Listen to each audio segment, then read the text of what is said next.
The sky is so vast, isn't it? My little flare. Papa? Can you reach the sky and ignite the stars?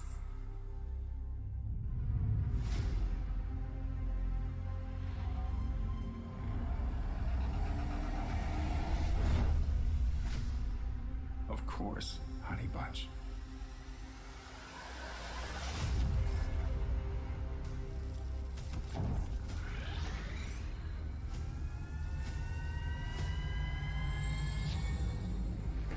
Papa never returned home. He's among the stars now. But what about me?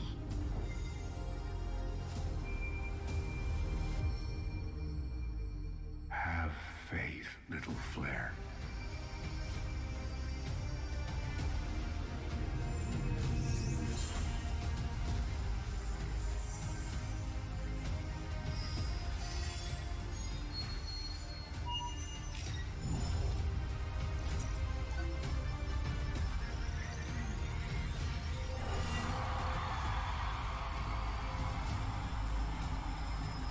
Now this is a wonder to behold.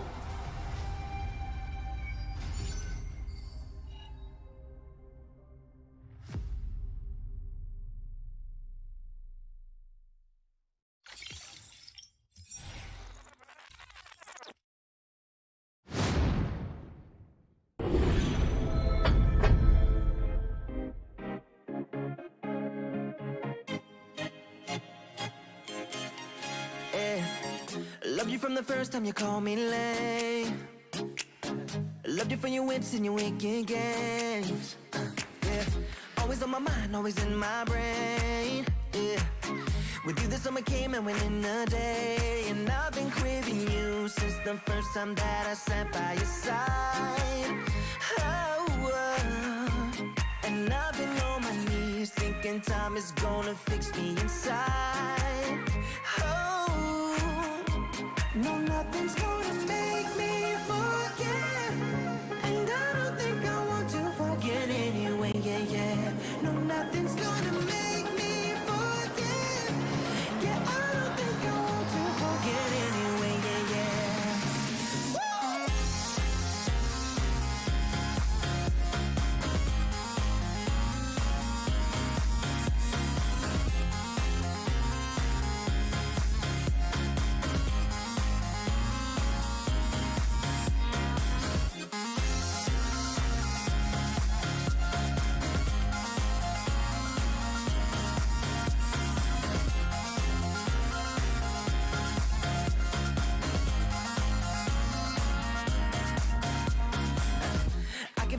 When you're miles away, yeah, you can make it shine when the whole world rains.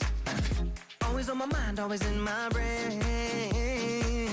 With you the days are long and the nights are late, and I've been craving you since the first time that I sat by your side. Ooh, and I've been on my knees thinking time is gonna fix me inside. No, nothing's gonna make me forget, and I don't think I want to forget anyway, yeah.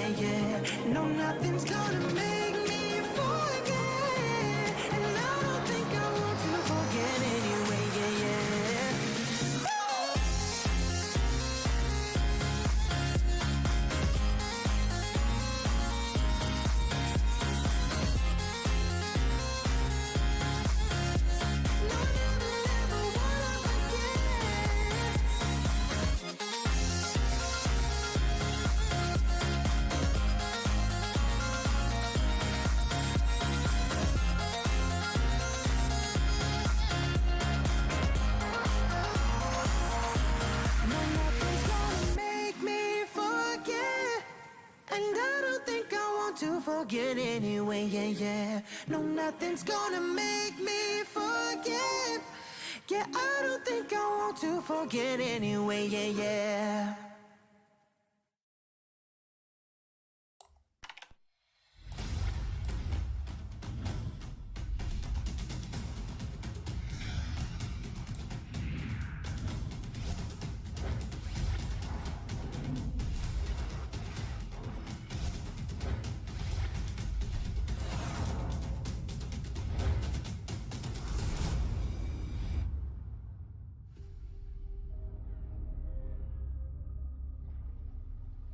The sky is so vast, isn't it?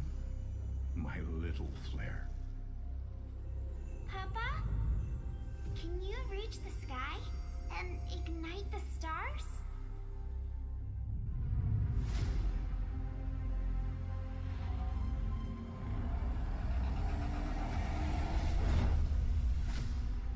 Of course, Honey Bunch.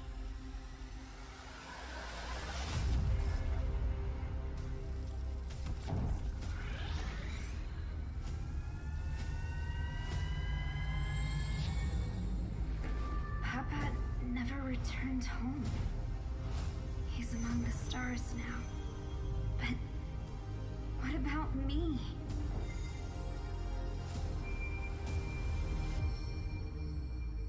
Have faith, little flare.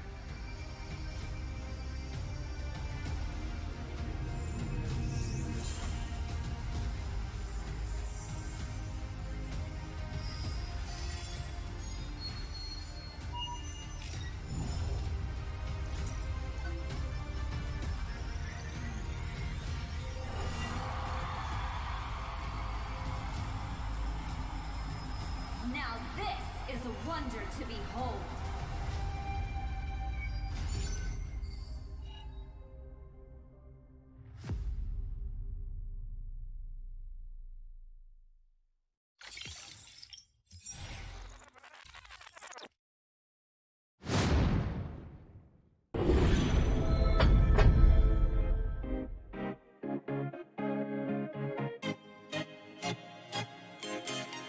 Yeah.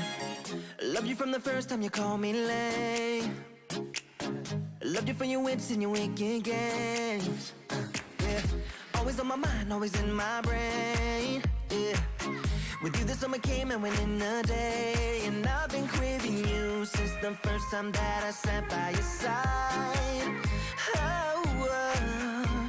And I've been on my knees thinking time is gonna fix me inside. No, nothing's gonna make me forget. And I don't think I want to forget anyway, yeah, yeah. No, nothing's gonna make me forget. Yeah, I don't think I want to forget anyway, yeah, yeah.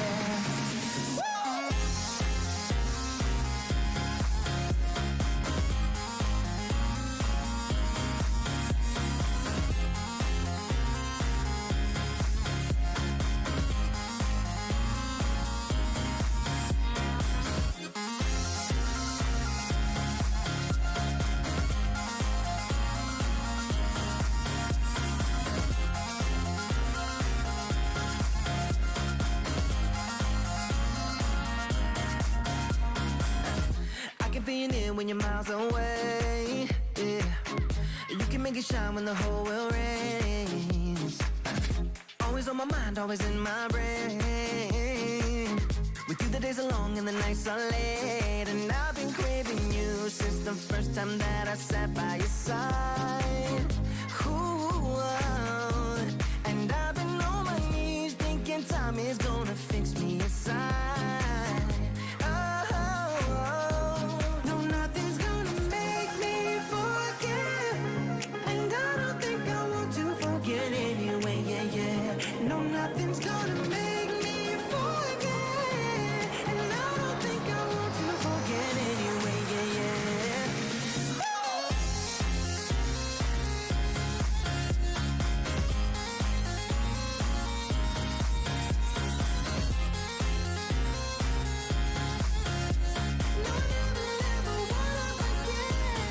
Ladies and gentlemen, welcome back to the Mobile Legends Scrim Academy in the Land of the Dawn. It is Season 1, Week 3, Day 2, and we have some amazing teams competing today in 3 series. It's going to be a best of 3, and the competition is definitely going to be there right after we had our King of the Hill yesterday with some insane turnouts. So definitely excited to see what today has in store. But before we jump into that, we are going to get into our team of the day for M4.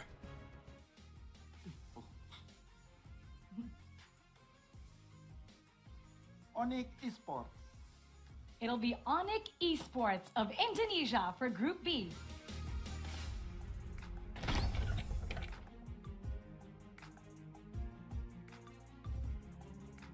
With new friends in their roster, they will take on the challenge to bring glory to the host country, Indonesia. Coming from their MPLI 2022 victory, Onyx Esports. Super excited to see what Onyx Esports does in M4 for Indonesia. Definitely a little bit of MPLI fans out there. We have a couple of keys to victory for them. Kyrie getting his comfort hero, contest Beatrix and Kadita, making sure they kind of slot that in the draft, focus on their wave management and also objectives, and then also deny and proxy the lanes. So you definitely don't want them to get those backdoor cuts and have that slight advantage over on your team. A little bit of an MLSA, Mobile Legends Scrim Academy prediction for them inside of M4, placing in the top 4. And speaking of the top today, our hero is going to be Kaja, a very strong, versatile pick currently in the land of Dawn, being able to flex around in that jungle position, that roam, and as well as that XP. And so today we're going to go ahead and present you the builds and emblems to have success with the Kaja. Starting out with that jungle build, we do have that tough boots set up with going into the cursed helmet, the guardian helmet, anti-curse, radiant armor, and oracle.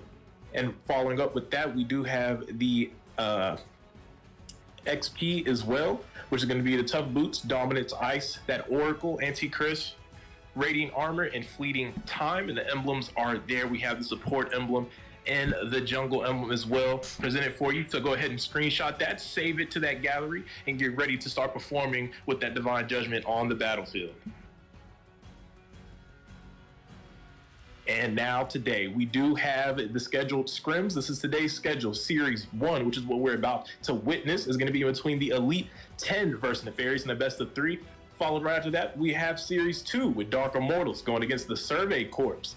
And finally, is going to be Series 3, Excellent Air up against the Simpsons to wrap it up for the night. Definitely excited to see what these teams bring today. The Elite 10 and Nefarious. Now, a little bit of history from the Elite 10. You know, one of Deku's squad just kind of been bringing up in behind the scenes. Nefarious, the title holders, they actually got it broken by Ackerman recently, with Ackerman leading with 7 wins in a row. But prior to breaking that record, the title holder was Nefarious with 4 wins in a row. Definitely have a show on our hands today, as this is going to be a best of 3 between these teams. So ladies and gentlemen, definitely place your guys' votes and let us know what you think the outcome will be for both of these teams competing in Series 1. And as we're heading into the draft, we do see those first bans already slotted in for both teams. From the side of Elite 10, they have already taken out the Valentina, not going to have the IMU in place to steal that utility. And from the other side, the man with the power, Leomore, going to go ahead and get taken out by the side of Nefarious. Don't want to let that Snowball Master unleash. Carmilla is also going to follow up on that ban list from the side of Elite 10. Now, looking at both sides, Nefarious kind of being one of those teams not afraid to take that aggressive fight and also capitalize on little mistakes in terms of objectives. So, going into this game, we are going to have to expect a little bit more prioritization from the side of Elite 10 going into the early game. You do not want to allow that snowball to kind of work in the favor for Nefarious. But looking at the bans, like we said, Leomore, one of the top junglers, being banned out. Valentina over there on the side of, you know, the blue side as well. And then also the Carmilla. Definitely a meta choice in the North American region. And definitely one of the hardest things to kind of go against, as it is a flex pick. Definitely pivotal in the draft to be able to use it in the jungle, also as the roam, and possibly even in the XP lanes. So wise decisions indeed right now as we are looking at the Elite 10, but they are going to ban out the Sicilian. Very interesting ban there, taking out that Sicilian in the first 3 bans, the first half of the draft phase up against Nefarious. I can't recall right now if they did run the Sicilian. I do remember, though, there was a team that repeatedly, right, locked in the Sicilian. It might have been Nefarious. They kept locking Sicilian in for that late game security. So this might have been a good read, right, from the side of Elite 10 to kind of deter them from being able to secure something late game, at least not letting the Sicilian go by. But with that being the case, they do open up, right, extra picks on the board. The Martis is still free. Kaja as well is still free. Leslie gonna get taken out. So both of those options are up. It's up for Elite 10 to go ahead and decide which of those 2 mega picks they want to go ahead and slot in. Definitely some good picks on the board, but Kaja able to slide through on the side for Elite 10. Man, this is going to be hard. Kaja is a very viable pick, even over the Martis. Kind of had a little bit of a, a draft day inside of Ranked, and we found that out the hard way. But looking like Shiki is going to go ahead and lock it in, and definitely one of the smarter choices with what's available for this draft. But wasting no time at all, Nefarious is going to go ahead and lock into that Martis, and look at that skin. I'm a Martis fan, and I don't think I've ever seen this one. So, I am going to be keeping my eye over there on Izumi, one of the best XP lanes for the Mobile Legends Scrim Academy. We've seen him kind of dominate. We have a couple of Izumis, so I feel like if Izumi's in the name, they definitely know how to play the game. So you do see Fushi locking in that Beatrix. Said time and time again, one of the most used marksmen inside of the Mobile Legends Scrim Academy, and definitely a strong draft for the side of Nefarious. But speaking of strong, Takumi locking in Grok. Absolutely, and we're seeing them hover over the Fredger now. Might be locking in that 3-piece trifecta for that durability, and they do go ahead and secure that in. And it's actually funny because we've seen this type of composition actually coming from the other side. Nefarious was running this 3-man frontline composition last week, right? Slotting them in for the first 3 picks and then going ahead and slotting in that back line in the second half of the phase. So selecting teams are kind of switching roles here. Nefarious got some of that early presence that we normally see from Elite 10.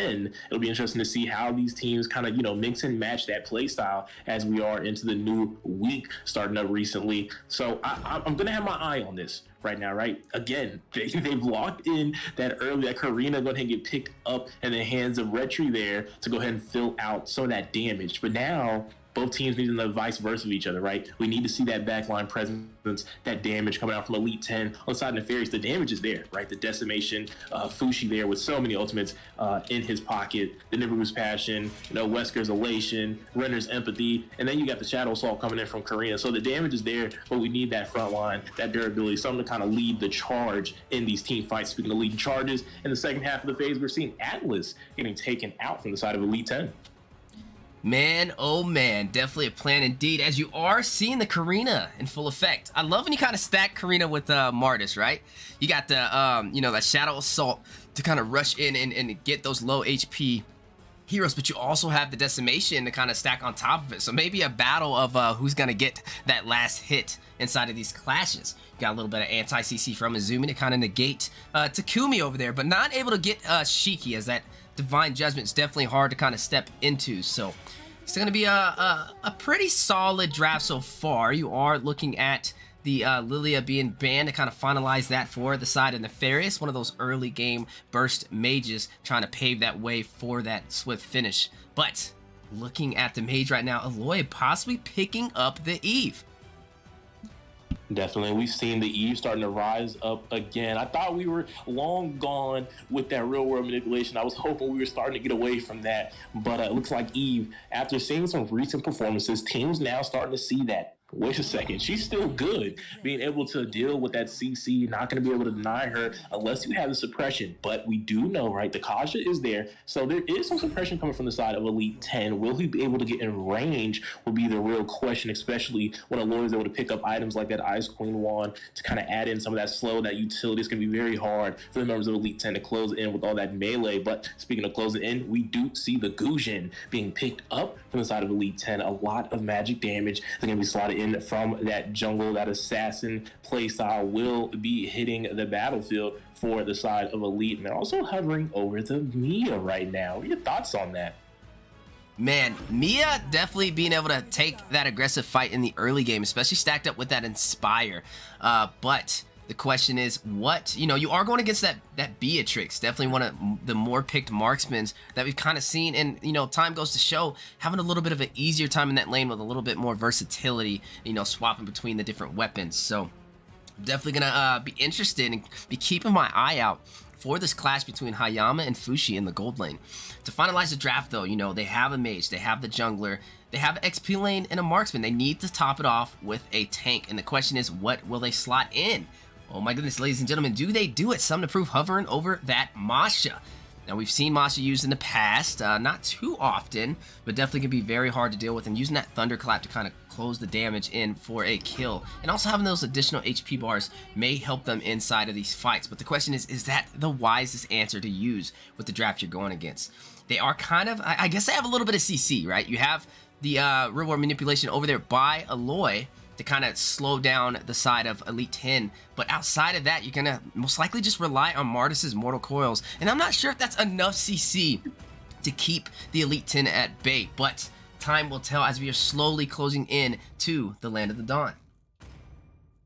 Definitely. And I mean, and it's interesting you say about those missing pieces, because I feel like I'm still going to lean towards the side of Nefarious. And the only reason that is because of the range, right? If you look over at Elite 10, they don't have any range damage. All you have is that Mia. Everything else has to commit for the all-in to secure any plays. I would have loved to see maybe that Fredrin, right, go in the jungle, put that Gronk on the roam, and add Kaja into that XP lane, and you would have a nice matchup across the board, and maybe slot in something like Farsa, right, in that mid lane to kind of outrange Eve as well and still offer some of that high ground capability to match up with the Eve. But when you have this type of lineup, the range can come into play if you're not able to shut down Aloy.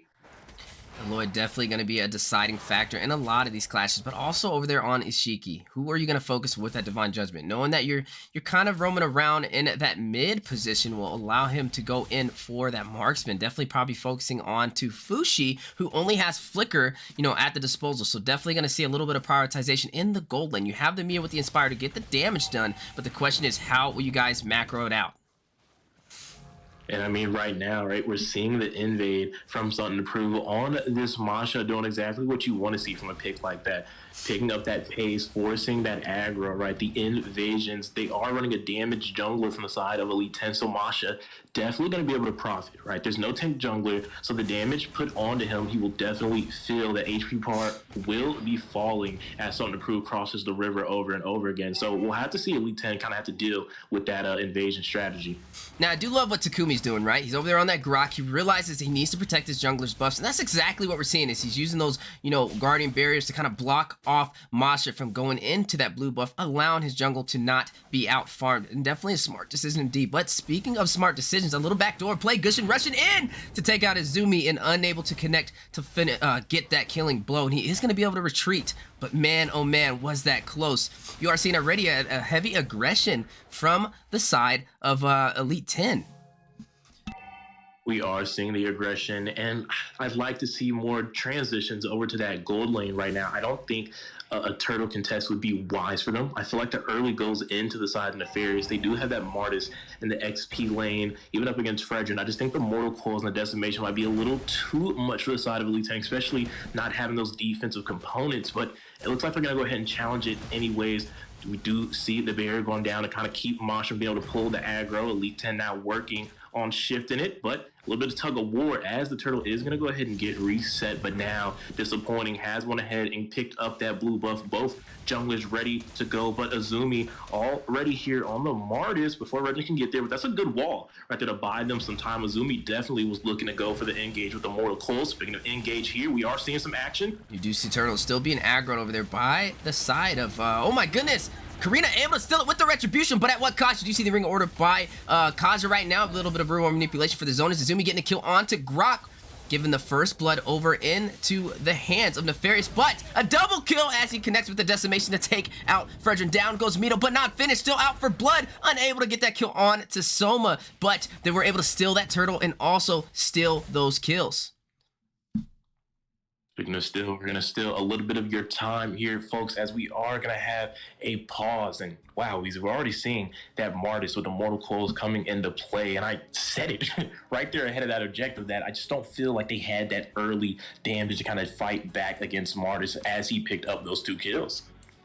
Martis, we've known time and time again, that's kind of the job he has to do, especially in the early game on those neutral objectives. Having that Decimation at his disposal, having that 3-part set with the Mortal Coils is very hard for teams to deal with, and that's kind of the reason why you see him banned, especially, out there in ranked and on the NA server. So to let him slide, you have to understand, a couple of things. How do we engage when Martis is in play? You need somebody to kind of distract him. You need a little bit of zonage on him, and you got to watch out when you get low HP, because if he gets that Decimation off, That gives him more damage output, and the stronger he gets, and also not just damage, the faster he gets. He turns into a linebacker with the more kills he stacks on that decimation. So definitely needing to watch out and a little bit safer for the side of Elite 10. Now it is only 0-2. They're not too far behind, and we definitely know they have the capability and also the drive to kind of stick in this match for the long run. So.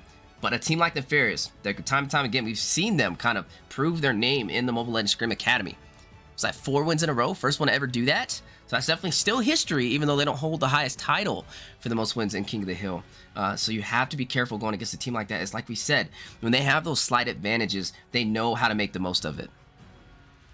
Definitely, and for the side of Elite 10, we need to see them make the most of their lineup and start focusing on that goal lane. I hope that was a wake-up call, that first turtle blunder, to go ahead and say, you know what, we can't really deal with that neutral objective just yet. We don't have what we need to fight up against them as we head into the match. Off of that pause, they need to find a way to go ahead and help the side of Akira get online. Speaking of online, we do see some of the items coming into play right now.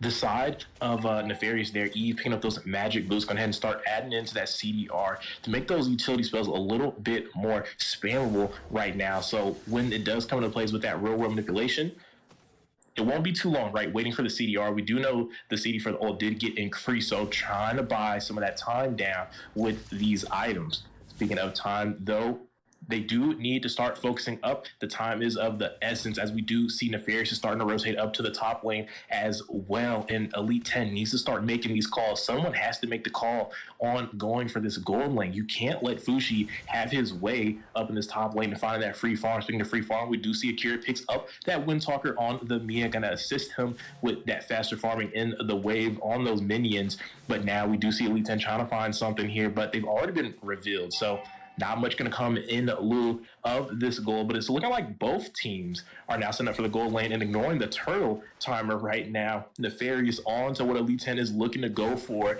as they are going to stay up around this side of the river. So the proof providing some good vision right now, showing where everyone is. He definitely can go forward with those 3 HP bars, can definitely tank on some of that damage. Aloy providing some of that utility for him to go ahead and disengage. Karina has already swung down to the turtle though, and Yukihara still up here in this gold lane, but hasn't found anything yet to make a play. As a flicker's forced out though, we might see some engage now with that utility being wasted. You do see a wild charge connecting, real manipulation going down for the stun. Turtle getting secured over there for the side of Nefarious while this is going down. Mia able to get a kill on to Mashi. You do see a little bit of Rainer's apathy trying to get the snipe into the bush, but barely missing as the range is too far, allowing the recall.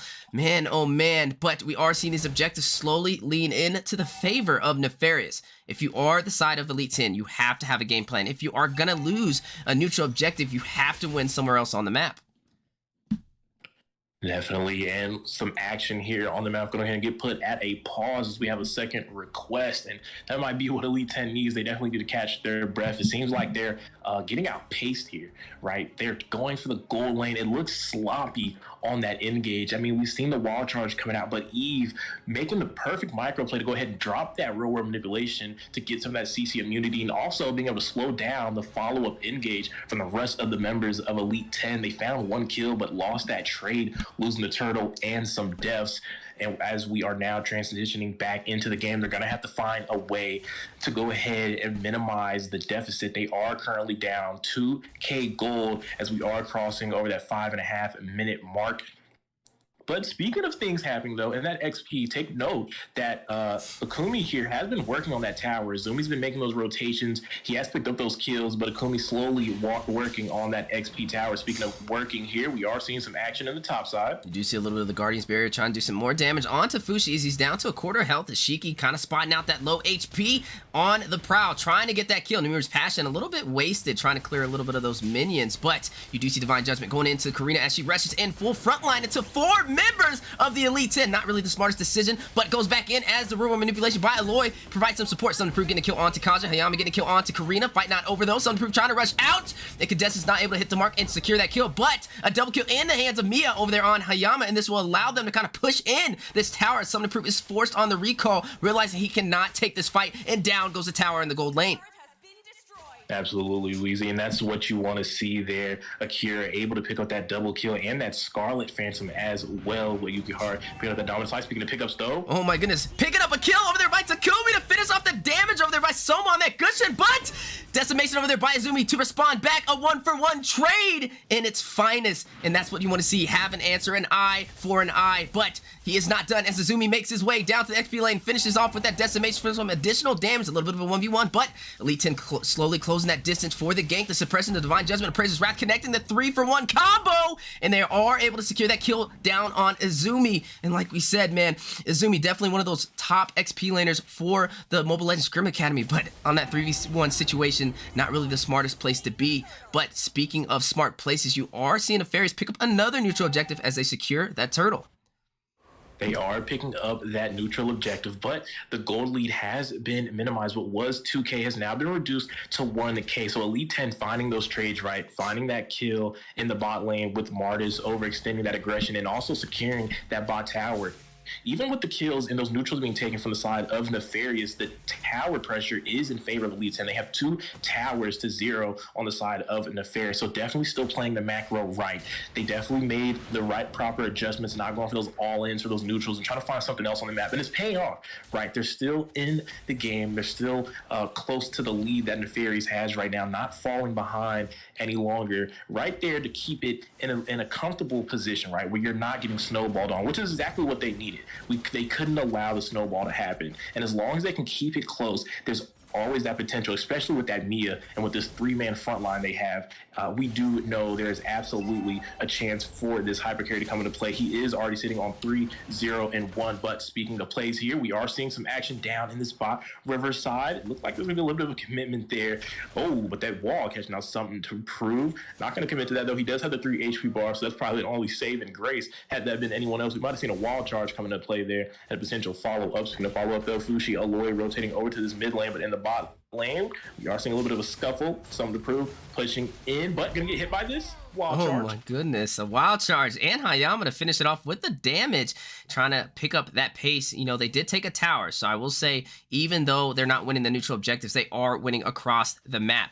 You know, if they are able to push in this mid tower as well, that will even, you know, open that map up just a little bit more for them to be aggressive. But speaking of aggression, XP lane, you are seeing a fight go down, but Gushin taking out the marksman with a backdoor play, able to take out Fushi on that Beatrix. And they are going to go for that mid tower push, trying to open up this map with no contest, and down it goes. And if we have to say, like, kind of the secret damage dealers on both sides, Hayama now 4-0-1. This is a late game marksman, but with that Inspire, able to pick up, you know, the pace even in the early game, and we are seeing it at its finest. Definitely having to watch out for Hayama in these clashes. Speaking of clashes, though, Lord is in effect, and it looks like the aggro has been pulled. Mito kind of pulling it, probably a possible reset. Azumi realizing he's at half HP. Not really the fight he wants to take. Maybe going to healing up a little bit, clearing some minions, and then re-engaging. Speaking of engaging, though, down goes the jungler by Kaja with the Divine Judgment, opening up this Lord with no contest of Retribution inside of the hands of Nefarious, and this is definitely a play that the Elite 10 wants to take. But the question is, will the remaining members allow it, as you are seeing something to prove, try and provide some damage? But down goes the turtle. Speaking of damage, Hayama turn into that late game monster in the early game, is going to quickly burst down Masha. Man, what a play indeed. 9-5 right now. We are slowly starting to see the Elite 10 on the rise to try and close out this game with an early finish. Absolutely. They have 9 kills, and Hayama currently sitting on half of those, over half of those. Speaking of over half, he has over half of the build completed, already hitting that 3-item power spike. The Windtalker, Scarlet Phantom, and the Demon Hunter Sword has been picked up. Definitely going to secure that damage, like you said, already in that mid-game, doing late-game damage numbers right now. Speaking of damage, Gujin as well, having a Genius Wand, Glowing Wand, going to penetrate a lot of the front line from the side of Nefarious. So the front line they may have available, that Masha not having any magic defense slotted, is quickly getting bursted down with that Glowing Wand, especially with that penetration and with that DH Hunter Sword. Oh, speaking of taking down, though, here you do see a kill over there by Kaja, taking down Izumi, but a possible response from the side of Nefarious with the real manipulation forced out. Disappointing over there on the Karina, forced to retreat with barely any HP, and this will open up the map even more as Elite 10 Hayama, that scary Mia in the making right now, able to take another turret. And speaking of turrets, the mid inner turret does fall as well, leaving, you know, the side of Nefarious down to their inhibitors, and we are only 11 minutes in. They have a lot of insurance right now, Deku, and for the side of Nefarious, this is definitely that awkward position where you have to play a little safer and wait for them to make a mistake. Take the gold that they allow, as any mistake right now can definitely be crucial for that early finish that Elite 10 is pushing for. Absolutely, Wheezy. And I mean, from their composition, right, the only way to stop Hayama on this Mia is potentially getting someone to prove a way to get in there, to get that thunderclap locked in on Kira. But even then, right, with the repositioning in Mia's kit available, going to be able to break free of that. And even before that can happen, right, the Kaja, the Grok, the Fredrin, we talked about this three-man front line. You have the Divine Judgment, Wild Charge, and that Energy Eruption in your front line. So much CC, it's going to be very hard for someone to prove to find a window of opportunity to get to Mia. 5-0-2, obviously not finding the chances so far, but speaking of chances here. A gank over there on Izumi as Elite 10 trying to close the distance to secure that kill. They know they have the numbers and they have the damage. They have the taunt as well, and Mito securing the kill with Fredrin. Down goes Izumi. Looks like they're trying to change the name, instead of the Mobile Legends Scrim Academy, the Elite 10 Scrim Academy, as they are definitely dominating in this early game. You do see them clearing some minions as well, trying to keep what they already have, but they do lose a tower in that process, not able to clear that minion in time. But speaking of clearing, the taunt and a Appraiser's Wrath activated. Disappointing over there in Karina getting a kill on Mito, but Mito getting a kill as well. Soma getting a kill onto something to prove. 3 members down for the side of Nefarious against 4 members of the Elite 10, and they do have the advantage as Lord is spawning in. Absolutely, they're making the right call here to go ahead and back off and start this Lord. You lost the marksman, but you were able to secure that jungle takedown over there as well with someone to prove. So that front line is out of position, and so is the retribution. Definitely no way for Nefarious to go ahead and contest this this second Lord here. And I mean, we got to talk about it. Elite 10, not a team that's been doing so hot, formerly known as Straw Hats, had a lot of issues coming into this week, right? That early game, they were very focused in the early game. Kind of a high performance for like the first 3 minutes, and then would kind of fall off and go behind the curve against some of these more vetted teams. But it looks like this week, I don't know what it is, something in the air finding their pacing right now. As they have Nefarious on the back end of this match, currently up 5K gold, 13-6 on the scoreboard. And something interesting to see there, we just saw Corrosion Cypher pick up for me as last item. That is an insane slot, but definitely we could see the potential there with the Corrosion locked in. Speaking of getting locked in, though, Akumi finding a little bit of pressure on that jungle invasion, but the members of Elite 10 are starting to back them up here. Could see some potential, but we'll go ahead and call that off. Almost looked like Takumi there was telling Fredrin, no, let's wait for this Lord, as that top enhance is going to go ahead and start pushing in on the top. We do see Akira already picking up that bot lane tower, top lane tower falling down. And from the members of Elite 10, right, playing this extremely well. Ooh, speaking of well, room manipulation going down, able to secure kill onto Hayama, stopping that Mia, but is it enough to stop them from ending this game, as Lord has a different plan, and down goes the Nexus in favor for the Elite 10 for Game 1 in Series 1 against Nefarious. And I mean, like I said, I already had to tip my hat to the side of Elite 10 there. I mean, coming in this week hot, ready to get online, but we have to point out the difference there. The gold lane mismatch. Fushi getting severely outplayed, not being able to pick up the pace up against Akira, this late game marksman. Akira, a whole full build up against the 3 items of Fushi. A clear gold difference there, and especially in metals, the gold over to the bronze. But the MVP did fall into the hands of Soham. But I'm interested to see some of these numbers. Let's take a look at the data from this match. As we take a look there, we do see Akira, and I mean, we noted him taking down those towers, 68% turret damage, definitely making the right calls as far as macro. We've seen it, right? They had Nefarious down to inhibitors very early in this matchup, and we have to give that credit over there to the marksman as well, following up with that 33% team damage. A well-played game from the members of Elite 10, and especially Hayama Akira there on the Mia. Definitely a good game indeed, but ladies and gentlemen, this is a best of 3, so they are not out of it yet, as both teams are still going to be preparing to kind of take that fight back into the Land of the Dawn. The question is, can Nefarious remain in the series, or will they get swept over there by the Elite 10? We did see more of a easier game for the Elite 10, a little bit of a surprise too, as Deku kind of said, we've seen them kind of have a little bit of a harder time inside of the early phases for the Mobile Legends Scrim Academy, but each and every day seeing some slight improvement, and I'm excited to see. I don't like to see sweeps. I want to see it at least go to a Game 3. we are going to wait for both teams to kind of ready up, and we are going to jump back into the land of the Dawn. But definitely place your votes, guys. For everybody watching, we are the Mobile Legends Scrim Academy, so make sure you guys are tuning in on our official YouTube channel. Definitely a lot of cool things coming out here in the distant future for it as well. So definitely support your MLSA as we are embarking on Season 1 for the Mobile Legends Scrim Academy. In this matchup, I mean, we're potentially, we could see, right, Elite 10. I don't want to get too ahead of myself, and I don't want Elite 10 to get too far ahead of themselves as well. Up that 1-0 in the series, I mean, we can see them potentially secure their first scrim win in quite some time. Definitely can't wait to see what they have in store. Now, I gotta say, Game 1 was a little faster than I would have expected. So going into Game 2, we are gonna have to see a little bit of smarter gameplay from the side of Nefarious. And that's not a thing you typically see from their team. Is like we said, they've won 4 in a row, only losing their title to one of the best in the MLSA, Ackerman. So I will say, definitely a good game indeed for the side of Elite 10 on the rise, as we are going to be coming out with that tier list for teams inside of the Mobile Legends Scrim Academy. And I definitely say, after seeing that game, we may see their numbers kind of bump up a little bit in terms of how we rate them. Absolutely. If they're able to pick up that second win and go ahead and complete this series, bump them up a little further there, lottery ticket matches here for them.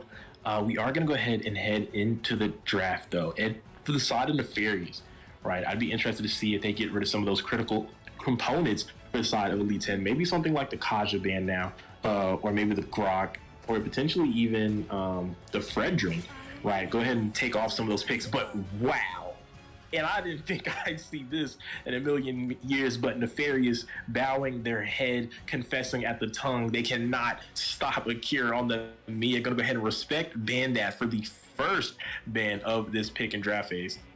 Now, I mean, Mia was a monster. Not something I typically see from a Mia, at least that early in the game, kind of being that late game damage dealer. But when you pair her up with that Inspire, it makes it a little awkward, as she is able to take that fight even in the early game, and that's what we kind of seen. We also didn't see a direct answer to shut her down. Even matched up against Fushi with that Beatrix, able to have that versatility, but it was just not enough in his kit to deal with the outcome of Hayama over there for the side of Elite 10. So a little bit of respect, man. I can't knock it, but when you kind of go for this, you are allowing other opportunities to be available on the board. And the question is, how will the Elite 10 respond? They realize, hey, that's a respect ban, but I know how to play other marksmen, and now we've opened up an opportunity in the early phase of the draft. Yeah, absolutely. And I do think we might have to have a bit of a reset here. It's looking like the members of Elite 10 had a little bit of issue in the lobby. Sounds like some lagging out, not able to ban is what I'm picking up from some of these members. We're going to have our moderator kind of check in on that. We might have to go through a redo here on the draft in between these two matchups. But I guess if you're on the side of Nefarious, you might be able to rethink if you want to ban out that Mia and maybe opt for something else. I don't know if I'd be forced into a Mia ban in the first half of the pick and ban phase, but yeah, like I said, we're going to go ahead and take that intermission right there to let things tidy up and get fixed up for us on the players' end of things. Ladies and gentlemen, that's right. We do have a little bit of a technical difficulty, so don't go nowhere. Grab some drinks, get a little bit of stretching going, get that blood flowing, as we will be right back with you guys for Game 2, Series 1 for the Mobile Legends Scrim Academy.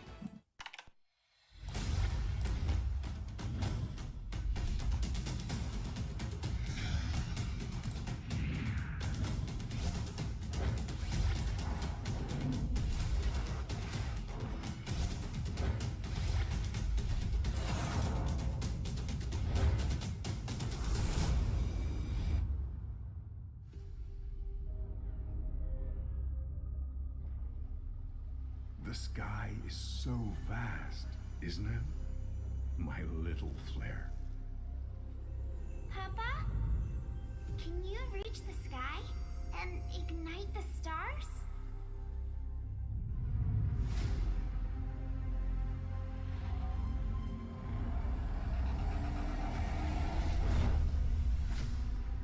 Of course, Honey Bunch.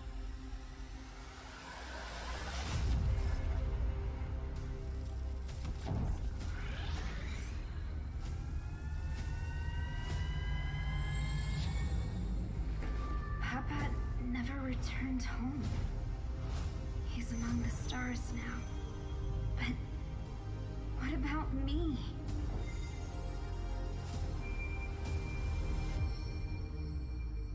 Have faith, little flare.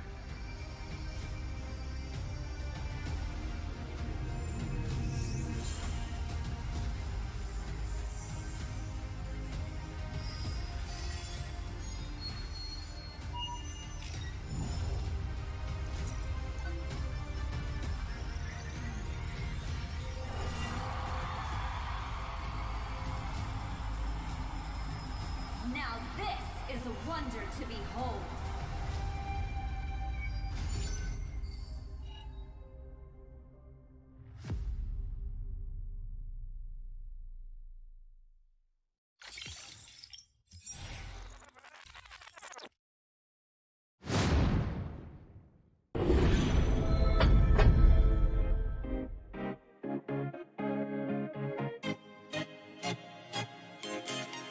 Yeah. Loved you from the first time you called me lame. Loved you for your wits and your wicked games. Yeah. Always on my mind, always in my brain. Yeah.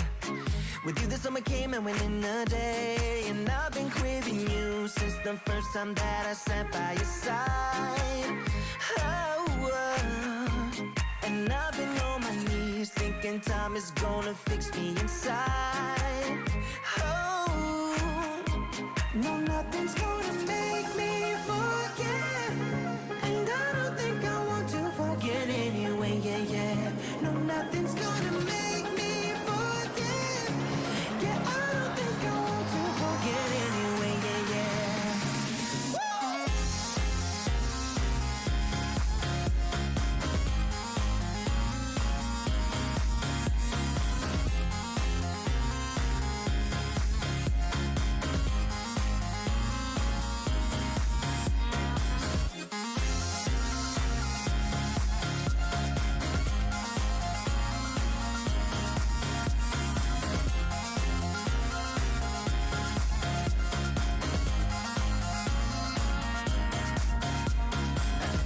I can feel it when you're miles away. Yeah, you can make it shine when the whole world rains. Always on my mind, always in my brain. With you the days are long and the nights are late. And I've been craving you since the first time that I sat by your side. Ooh, and I've been on my knees thinking time is gonna fix me inside. Oh, no, nothing's gonna make me forget. And I don't think I want to forget anyway, yeah, yeah. No, nothing's gonna make me forget. And I don't think I want to forget anyway, yeah, yeah. No, never, never wanna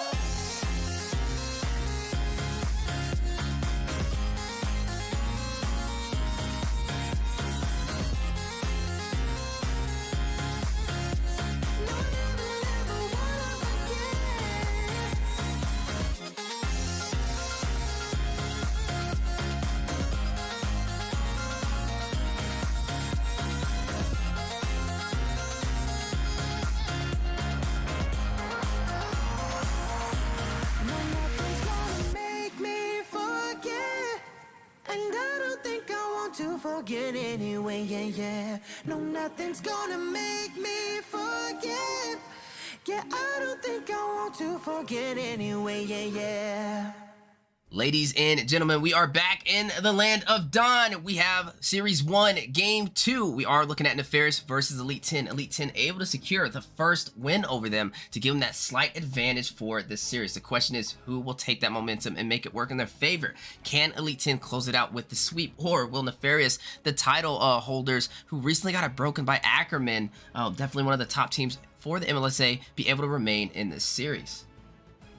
Absolutely. I mean, for the side of Nefarious, they don't really have a choice here. They have to find a way to bounce back, or the side of Elite 10 will go ahead and complete the first sweep of the night. Hopefully the last, if it does happen, but I'm looking to see a battle and a back and forth in between these two teams. Speaking of back and forth, we are transitioning over to the draft phase, seeing that Mia and Fanny getting taken out, and the Valentina Kaja being taken out from the side of Elite 10. We already spoke on it. The Mia respect ban is a little insane, but E10 already performing with that Kaja, doesn't want to let the side and Nefarious pick that back up in trade. Definitely going to see some powerful options, right? Fanny and Mia going up in that ban phase does mean certain picks are going to walk. With one ban available, there's a Martis, and there's a Leomord, and there's a Carmilla currently active for both teams. Only one's going to get taken out. So that is a Martis-Leomord matchup that we are going to see. Now, this is looking interesting. Looking at both sides, definitely smart drafting, but like we said, that Mia being banned out is going to create a little bit of opportunity and kind of diversify, you know, the typical draft you see. And that's kind of what happens when you go for these respect bans. Still some options on the board as Martis is walking. Also, Leomord, definitely a viable option. We do know the Elite 10 has second pick, maybe even slotting in an Atlas over there for their final first part of the draft. But we are seeing Izumi wasting no time. We've seen how crazy his Martis has been even in the XP lane, but a direct response over there by Soma, taking the best jungler around, Leomord, and definitely seeing that Shadow Stampede being a little bit of a threat in the objectives in the clashes. And the question is, how will the side of Nefarious respond, as they are at a little bit of a disadvantage, right? Elite 10 already has a win under their belt, and it looks like to top it off, they are going to also take a little bit of CC in front line with Takumi locking in that Akai.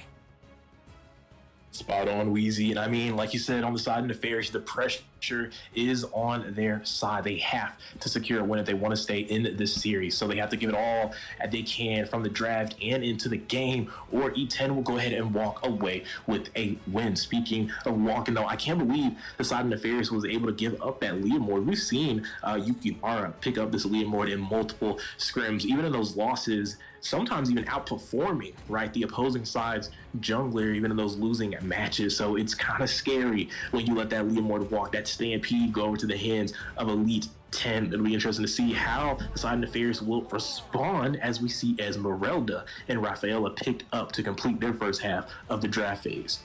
Now, Rafaela, this early, looks like they are going for a little bit more frontline composition with the Martis and the Esme, but also a little bit of sustainability. But the question is that the right answer? You know, when you're showing that Rafaela, you're kind of guaranteeing her, for the most part, being their roam. Now, you are stacked up against that Akai, who can still be a flex pick in this situation. Leomord could be XP, he could be XP. Or Akai could be the roam, you know, or they can flex either to the jungle. But after Mito securing that Dairoth to kind of finish the first phase, that is going to guarantee the Dairoth in the XP lane. But a funny thing about their team comp, right? Technically, any one of them could be a jungler, but only one of them could really be the roam, which would be Takumi over there on that Akai. But looking at the draft so far, Sicilian being banned out, they realize they need some damage dealers, especially late game, as that's one of Martis' weaknesses. He's not really the biggest advantage when it comes to late, but early game, he can pave that way with the decimation. Esmeralda taking a little bit of a hit with recent patches, but definitely still really good at getting that job done in terms of split pushing, in terms of proxying that lane to create those objectives and having that additional member available due to a little bit of the laggage from the opposing XP laner. You are seeing a matchup against the Dairoth, though, who's a direct counter, and I'm not really sure that was the wisest decision either. But looking at the draft so far, you are seeing Esmeralda kind of hovering over that Retribution, a possible force on that, as they do not want her to go directly up against Dairoth, but still not really seeing Esme being one of the best junglers for that role. So definitely an uphill battle already for the side of Nefarious.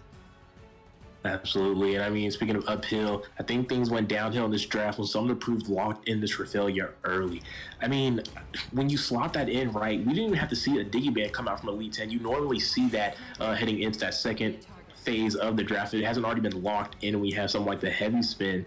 They didn't have to waste any time with that, right? They were able to lock in on Sicilian again, and now taking out that marksman band. Since the Raphaelia was locked in, Esmeralda and Martis, there's no chance for Diggy to get slotted in, right? Unless you were going to force it maybe in that mid lane, which would have been horrendous for that composition. So, I mean, you open the board up for this Akai to be okay, and then to allow them to have some more of those target bans again, able to take out to Sicilian in the second phase of the draft. And like you said, not going to have that late game insurance to kind of put up behind Azumi with this Martis, and Esmeralda definitely not going to be able to get done. I mean, that is a melee mage there, and not the type of pick that can really, tear apart those compositions. Speaking of tear apart, right, the Leomord and Darov, we counted it out there. The Darov, a direct counter to the Esmeralda, even if it's not a jungle matchup, even from the jungle XP. I mean, that first turtle, right, potentially going to be over there on that XP side, and we know who's going to be there. Akumi with the Darov will be able to make that rotation, and I mean, the burst in between the Stampede and that Abysm Strike is going to be very, very tough for the side of Nefarious to deal with. I don't even think they'd be able to contest for that first turtle with this composition right now, but we'll have to see what they can maybe plug and play to stack up in this lineup for the side of Nefarious to play around this Esmeralda. Speaking of plug and play, it looks like they are looking to find some of their damage dealers. Possibly late game damage is kind of what they need. Esmeralda can kind of be that annoying frontline hero with a little bit of sustainabilities. And they also have the Rafaela at their advantage. But they are going to take in that Kagura to have that burst potential from those bush plays. And possibly locking in that Moskov with the Inspire for that guaranteed late game damage. And also to be able to get those split pushes in your favors. If anybody can get that job done on a backdoor play, it is definitely going to be that Moskov. Now, looking at the draft so far, only one option still available for the side of Elite 10. They need to pick their marksman. You know you're going to be going against that Moskov, and who are you going to choose to do that? You have some guaranteed early game damage. You have a lot of early game damage, and it looks like they are going to go ahead and secure that Irithel marksman who can kind of scale over time and do it all. She has the mobility, and we've definitely seen her kind of slotted a lot more inside the Mobile Legends Scrim Academy as we progress through the weeks. So ladies and gentlemen, that is going to go ahead and finalize the draft for both sides. Definitely place your votes. Let us know. Do you think Nefarious can even out the Tides and even out the score, as they are down one game in this series? It is a best of 3, and right now Elite 10 with the slight advantage taking game 1. Yeah, Weezen, I mean, let's go ahead and get it off the table, right? Who are we feeling has the stronger draft? In my opinion, right, I'm looking at E10. I mean, they got a lot of all-in capability here from the side of Nefarious. Not enough hard CC, right? You have the Mortal Coils, and even the Holy Baptism connects, right, to be able to find some CC. But with all these members, even Irithel, when she drops that heavy crossbow and, finds members with that electro fast, that speed up, it's going to be extremely hard for them to kind of counter that dive potential coming in from Elite 10. And so I don't know. I have to bet all my chips on them. But what say you, Weezy? Well, looking at both sides, I'm still really in favor of the side of Elite 10. Yeah, they won the first game, and they played really smart. We've seen a little bit of a shakier game from the side of Nefarious, and that's a little surprising, but hoping that they can kind of pick up that momentum and sway our decisions as they progress in this game. But in terms of the damage right now, in terms of the overall team composition, I'm definitely leaning more in the favor of, the Elite 10. But speaking of favorite class, directly into Fushi, trying to take out that marksman without wasting any time on the map. A little bit of win conditions, definitely taking out that Moskov. He does have the advantage with that Inspire, and that may be what we see today. Absolutely. I mean, we're seeing the focus coming in from the side of Elite 10 definitely already, right? Last game didn't really start up on that gold lane. Speaking of startup, though, a little bit of a conflict in that top lane. Dyrov getting taken low. But like we said, Elite 10, right, focusing in on this gold lane, didn't do it last match, right, and struggled over that first neutral. Was able to find their footing, though, later on as the game transitioned, obviously securing that victory. But now starting out on the right foot, going ahead and giving that assistance over there to Akira on this Irithel to kind of scale up and lead the way for this win. Speaking of scaling, Azumi able to secure that kill over onto that Dairoth. A little bit of an advantage, as we know Azumi is one of the best XP laners inside of the Mobile Legends Scrim Academy, and it's definitely showing today. Definitely needing to play a little bit safer on the side of Dairoth. You got to be careful. Even though you have that high and dry at your favor, do not overextend. You do not want to give a team like Elite 10 a slight advantage over on your team, especially when you're down to a 1-0 deficit. If you lose this game, they will have that slight advantage to make it work in their favor to close out this series. Yeah, and I mean, right there, we did just see the Stampede get used up by Yukihara ahead of this turtle. They might look to go ahead and give it up. We do see 3 members currently stacking up on this gold lane, but it's like now they're going to rotate over. Going to be late, though, on this rotation. I don't know if that was the right call right now if on the side of Elite 10. Not sure if it was the right call indeed, but it looks like they're wasting no time for the side of Nefarious, taking advantage of the separation in this jungle. Esmeralda is going to be able to secure that turtle. A little bit of invasion over there on the red buff as well, kind of bullying these objectives away from Elite 10. 1-0 right now with a slight advantage as we are creeping into that 3-minute mark. A little bit of an item check to see how this game is gonna kind of, you know, fold between before our eyes. We are seeing the Swift Boots over there by Moskov, a little bit of additional attack speed. He is building that physical damage as well. You are looking at the dire route going for some damage items. Hasn't really fully built his boots yet, but almost hitting that mark. You see that elegant gem picked up by Kagura to be, you know, give her a little bit of additional HP, a little bit more sustainability, and also prepping to kind of combo with some of these mage damage items. Absolutely, and all members down here in the bot lane right now. Just heat checking over here in the river. We might see, though, a little bit engaged. Yin Yang overturn going out. The falling star move is going to connect, though, and find Faramis there. Stampede now being called in from Yukihara, going to take out something to prove there. Now finding his way into the back line on the Zumi on top of the Mortals, doing a good job there, being able to reduce some of that damage. But now without it, Yukihara going to drag him back to the tower for Satoshi, who had pick up that kill on the Faramis. That is a trade in favor of the side of Elite 10, as Akira is now joining in on this mid lane push. Definitely joining in on that mid lane push and joining in for the slight advantage for the side of Elite 10. 2-1 right now. We are seeing a possible gank on the bottom side as it looks like one of their winning, you know, keys to victory is pressuring Fushi. They know he is that glue behind the spine of their book right now, and they have to kind of limit his capability as they progress through this game. Definitely, and I mean, from the side of Elite 10, I'd love to see Aldini get a little more aggressive on the Sakai. He definitely has the potential to go for these heavy spins, but speaking of spins, though, Martis gonna go ahead and take a kill out on Satoshi. He's a runaway train right now, trying to find Akumi for the second kill. Akumi gonna go ahead and be able to disengage and get away from that kill after the Azumi picks up one of those decimations, but hold up, still looking for more here. Akumi getting caught by the Holy Baptism, falling storm gonna connect. That's gonna be a kill into the hand of Esmeralda ahead of this turtle now. Akumi, right, falling down early before these turtles, costing Elite 10 on these neutrals. Definitely costing them on the neutrals, but a little bit of a look on the bottom lane. You do see a proxy of the minions forcing Fushi in that awkward situation. Absolutely, and we're seeing them now. Akira gonna go ahead and drop that heavy crossbow, go ahead and try to peel away at this turret gold, but Moskov is starting to prove here now with that assistance is gonna be forced to back off. And from the side of Elite 10, right, we're seeing that pressure from Aldini, but where's the rest of the members, right? Where is the Cult Altar? Where's the Stampede? They should be winning this. Speaking of winning, though, Moskov pinning Akira on that tower, almost securing a kill without the members of E10 being able to respond. But now the response here, the heavy spin's going to find Fushi, going to find something to prove. The Stampede is there. Rem's going to feel the kill on Fushi, follows Star Moon on the return. He's going to trade that back out. I'm Aldini. The Cult Altar is out. Yukihara still in Stampede mode, trying to find some damage, trying to find some backline, but he's not able to secure that. So on the proof job, damage low gets pulled by the Stampede and taken out by Faramis. Now Yukihara narrowly escaping the Yin Yang overturn as E10 is going to head disengage this fight. Definitely a wise disengagement indeed, but Hayama wasting no time takes out Aloy. Takes out Aloy here, but might get traded out. Satoshi getting caught by the falling star move from Esmeralda. That's a killing spree in the hands of disappointing. Akira looking here, though, to go ahead and push in this way, but Moskov is going to go ahead on the return, but Aldini as well on the return. We could see a potential gank once again, but speaking of potential, Azumi peeking right now on that Martis, sitting 3-1 as he picks up a kill off screen. Picking up these kills, 6-5 right now. Maybe turn it into a high kill game from both sides, but in terms of the map, you see Izumi with the pressure, wasting no time taking that top tower. We are creeping into that 6-minute mark and slowly making our way to that mid game. Blade of Despair being picked up by Izumi over there on that Martis. But speaking of both sides, you do see Fushi on the retreat, bursted down by Hayama.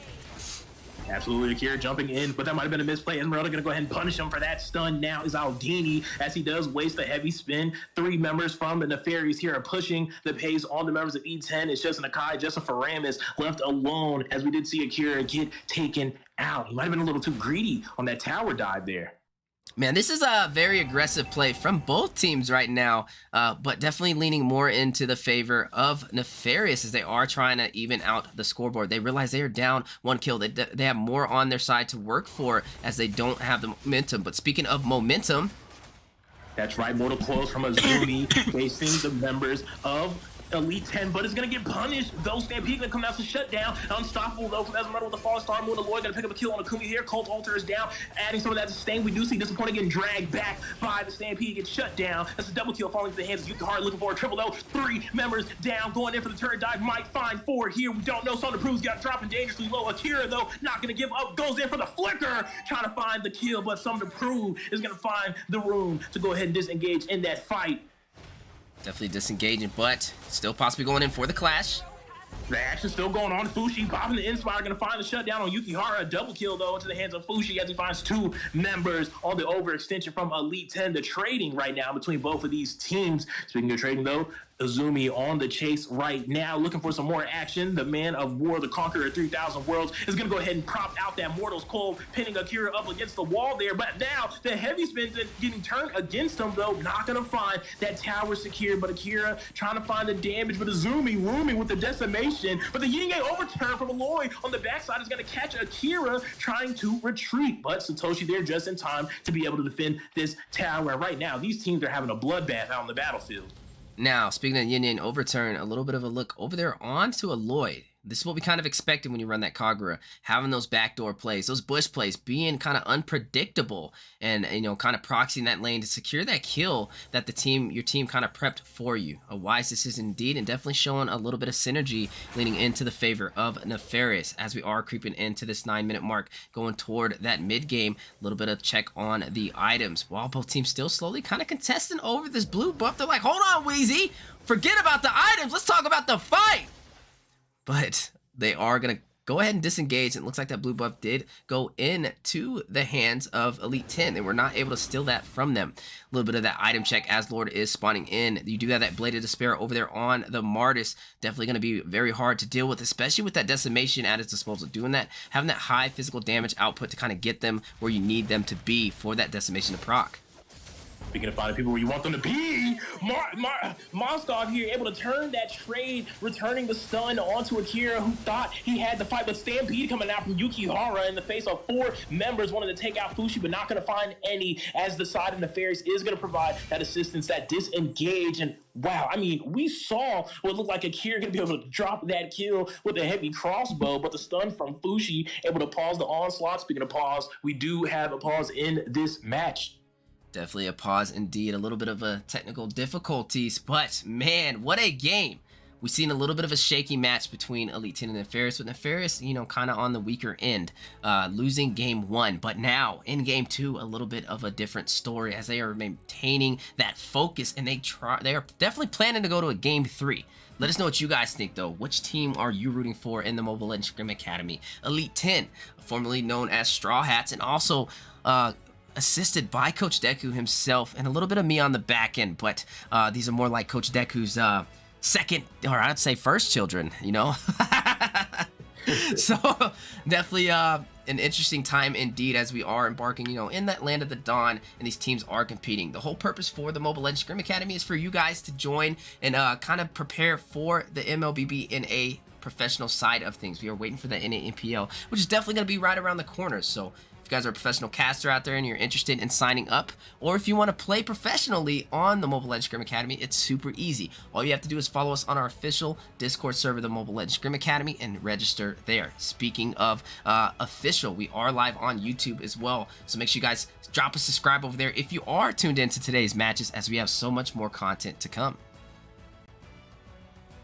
Absolutely, and I'm looking very excited right now. I'm looking to see some more of this back and forth trade in between Nefarious and Elite 10. I mean, right now, we're seeing the trades, right, back and forth. I believe we left all right with Akira sitting on that 2, 3, and 4, and Fushi on the 2, 2, 3. Both of the marksmen kind of sort of going even. We've seen both of them make plays on each other. It'll be interesting to see who can really take over in this late game. They both have the capacity to take over once we transition right into the late stages of the game. The side of Elite 10 is going to have to find the pickoffs potentially, right? You have the Akai, the heavy spin. You need to lock down the target and get that first kill, that first burst, especially with that Dyrok and that Leomord to kind of secure that 5v4 advantage. And then right after that, I mean, you can go for the onslaught, right? Let the heavy crossbow drop. Let Akira go charge after the remaining members of Nefarious and try to lead the way into that fight to kind of go ahead and end that nice and early for the side of Elite 10. But Nefarious doing a good job of fighting back. They're definitely finding their opportunity, especially with Azumi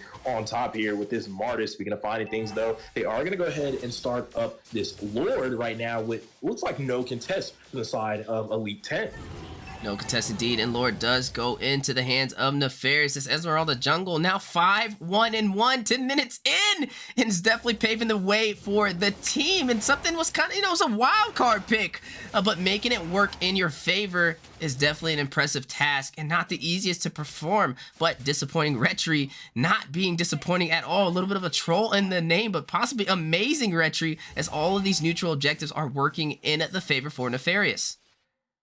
Definitely all the neutrals working in their favor. Speaking of neutral, going to keep it nice and balanced on the back end of these waves. Azumi, I don't know what we just saw right there. A horrible miscalculation from him, but Yukihara on the return is going to go ahead and find Moskov after Akumi gets taken down by the members of Nefarious. The push still going on, though. Bot lane being pushed. Lord in the top side. Azumi right now applying the mortal coils on Yukihara. Not going to find anything, though. He is on a solo mission to defend, as 3 members of Nefarious are currently pushing down on this mid lane, getting overturned, going out, not going to connect, but doing its job of zoning there. Speaking of zoning, the Lord still pushing the top side as mid is going to go ahead and fall into the hands of Azumi on a top. That Lord leading to 1 tower being taken down for the side of Nefarious. I mean, you can't complain with that, right? A tower isn't a tower, especially when you have the lead that they currently do as far as towers.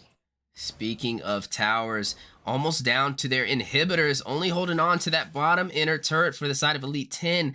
Definitely a different story than what we've seen inside of Game 1, and needing to kind of have some answers for Nefarious as they are starting to kind of spike in terms of power.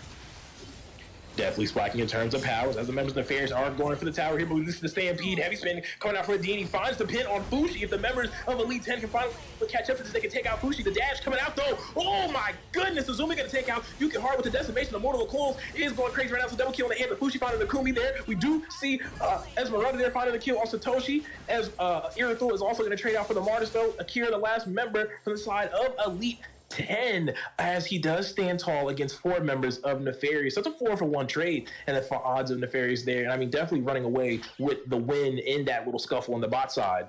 Man, a scuffle indeed, but everything leaning toward the side of Nefarious. A good trade for them, increasing that lead even more. We are creeping into that 12-minute mark, slowly making our way toward that late game, and we are seeing a lot of items being picked up. You see that Dreadnought armor over there by Martis to kind of negate some of that physical damage, the cheap man's physical damage, right there. But you are seeing the Hunter Strike being picked up along with that Malefic Roar to kind of combo on top of the Blade of Despair, and we are seeing that full damage Martis in effect, and you have to kind of watch out for him. He has the front line, he has the anti-CC, a little bit of CC in his kit as well, and the Decimation to close it out. Not something you really want to run straight into. But speaking about running into, Mito over there on the die routes with a 603 KDA. Not something we kind of expected. We knew they picked the Esmeralda, and that Dairoth was a direct response to that, but not really able to come online for this match and having a harder time inside of these engagements. You do see that Blade of Heptasis picked up by him. He does have the Dominance Ice, but that is all he has in terms of what is fully built. Looking at the gold, you are seeing a 5,000 gold difference in the favor of Nefarious. Speaking of favors, though, they are going to waste no time. They are going for that Lord, and down it goes to Esmeralda. But on the top lane, in the top lane, we did see the heavy spin coming out from Medini, not going to find secure on Azumi on top there on the wall. He is going to be able to survive, and now the members of Nefarious are closing in. This might have been a horrible call, as they are going to get choked out here. Stampede coming out, but Azumi finding a member of Akira there with the decimation, going to take him out. Yukihara now caught in between a rock and a hard place as he dies by Fushi on the Moskov. Moskov now picking up a double kill there, looking for a third. He's chasing Akumi down, speaking of chasing Satoshi, trying to stampede over the wall, but is going to bring the triple kill right to Fushi's platter as they go for the 4-0 trade there. 4-0 trade, a similar situation to what we've seen in the bottom lane. Not really having any answers for the side of Elite 10 in these 5v5 clashes. Opening up the map and going for another kill and the tower with Fushi on that Moskov. Absolutely, Abysmal Strike coming out, but now the death has been counted. That is Fushi pushing down that tower, but the heavy spin coming out though from Andini, trying to save what is left of the Nexus. The members of Elite 10 spawning in, but it might have been too late. Nexus is getting taken down by Fushi, and Nefarious is going to even up this scrim 1-2-1. What a play indeed, and now it is 1-1. Like I said in the beginning, I don't like to see sweeps, and it looks like Nefarious does not either. They're not a new team. They're not new around the ballpark, as we've seen them kind of compete against different types of teams in King of the Hill and you know, kind of increasing their name across the land of the Dawn for North America. And today we are seeing that same type of mentality as they are going to take it in to a game 3. Now the question is, both teams are evened up now and the momentum's pretty much on par for both sides. But who will prevail? Who will be able to claim the first series for today in King of the Hill? Man, exciting times indeed, but looking at the items, I gotta ask Deku, who do you think, if you gave MVP to one member on the side of Nefarious, who would it be today? I might get a little bit of hate for this, but I'm gonna have to give it to Azumi, right? The XP difference is, I mean, it's blatant, right? 7, 3, and 6 from Azumi. Akumi never finding his mark with his dire off, going 0, 7, and a 3, getting completely outplayed in the XP lane. Azumi was all over the map, right? Making those plays. He picked up a double kill nice and early on those transitions, so I'm gonna have to give it over to Azumi on the side of Nefarious for MVP. Speaking of MVP, you are looking at a little bit of the data right now with the turret damage over there by Moskov at 54%. We kind of said that going into this match, that split push capability. We even seen him trying to burst down the Nexus for a flashy finish, but the finish did go into the hands of Nefarious. But ladies and gentlemen, that is not game, as we are going to be progressing into game 3. This time, the advantage will be into the hands of Elite 10, as they will have first pick. But is that enough for them to close out the series? They did take a loss, so the momentum is a little bit shaky.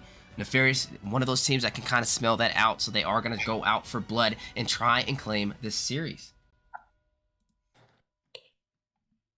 Absolutely, and I mean, 1 for 1, and we did say it, right? We would like to see some fight back. I also would have liked to see Elite 10 go ahead and close out the series. They've been itching for a win in MLSA for a good time, and I mean, they were poised, right? Securing that nice 1-0 early lead in the series. It would have been very nice to see them go ahead and secure that, but it's Nefarious, right? The members that won 4 in a row set the record last week, and the King of the Hill definitely knows how to get those wins. So, I mean, we can't count them out, right? It definitely was the right call. Nefarious able to bounce back and even up that score 1-1. Hopefully, though, the side of Elite 10 can make the proper adjustments, maybe make a call, maybe a different bit of a draft, put something else in a different hand in the side of Akumi there on the XP. But speaking of hands, we are seeing Valentina on that ban list as we transition over to the draft. Not going to fall to the hands of any members, not the Elite 10 nor Nefarious.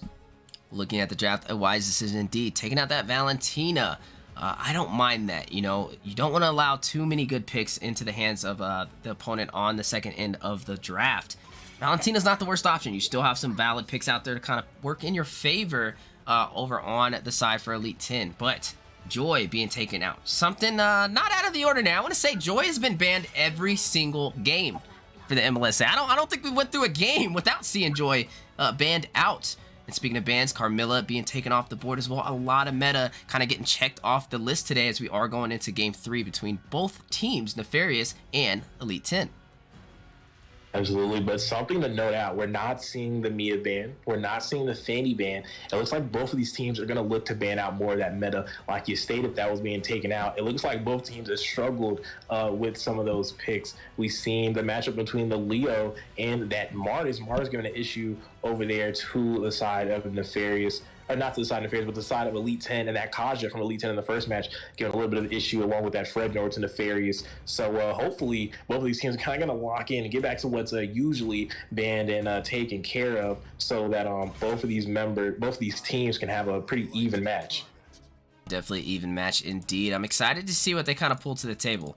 When both teams are tied up, it's kind of hard to see which way it's going to go. So I am going to expect a little bit of a safer playstyle from both Nefarious and Elite 10 for the series.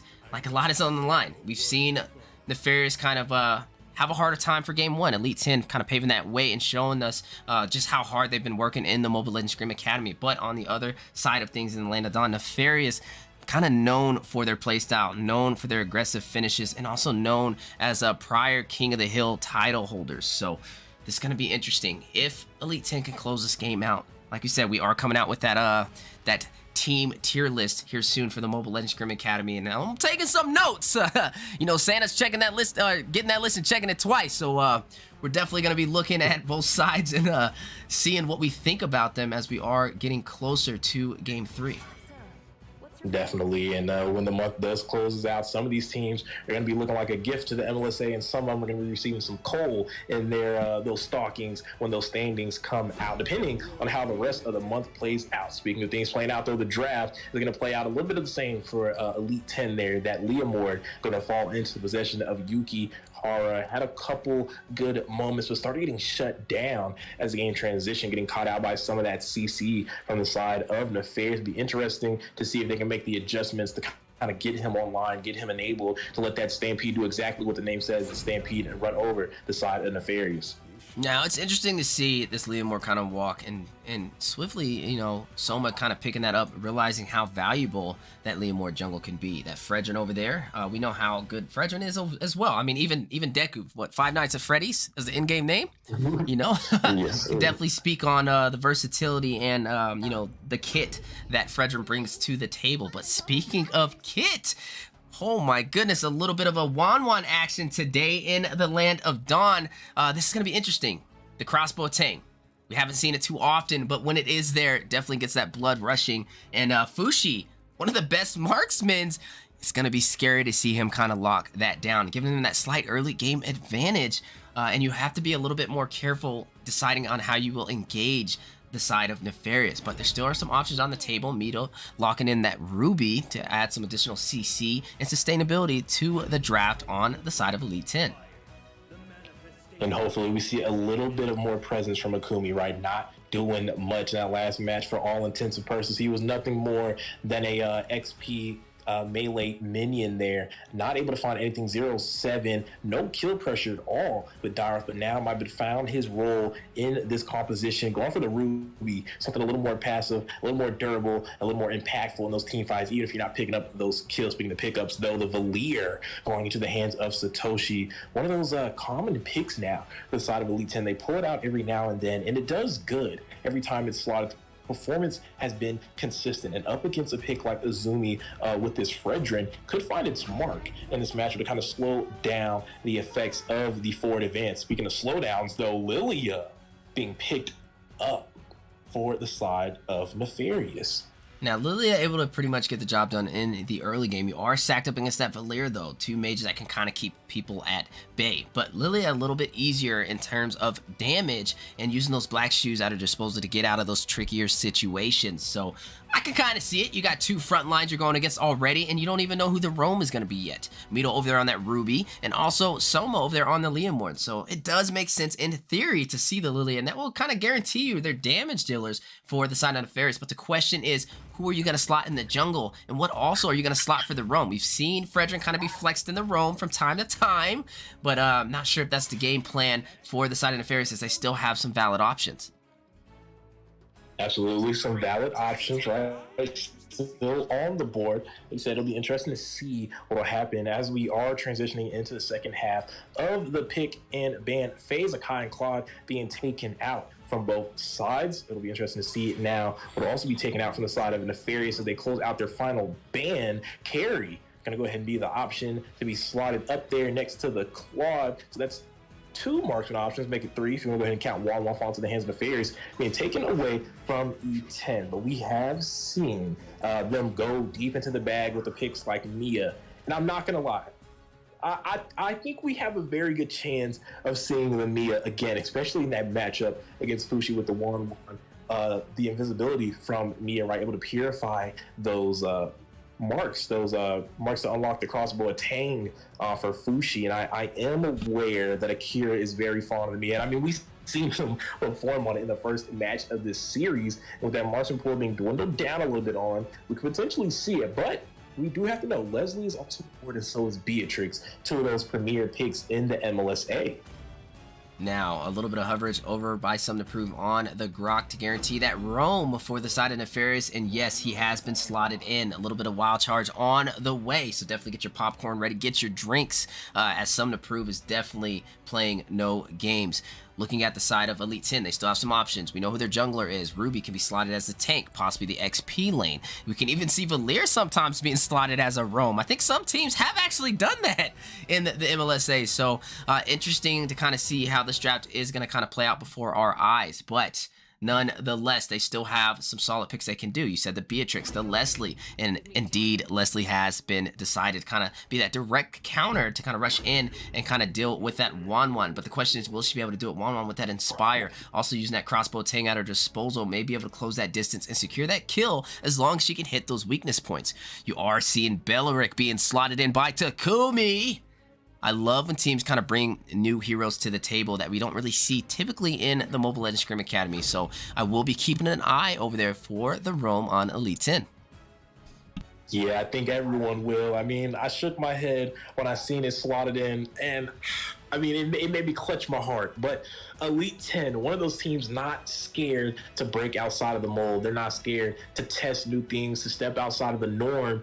And I mean, I have to give them kudos. When you have a series on the line tied up 1-1, the ability to dig into that bag and say, you know what, let's take something a little off the grid and let's have trust in that pick and that role for the person to go ahead and perform and go ahead and close out this series for us. I would love to see Takumi to perform on this Belleric.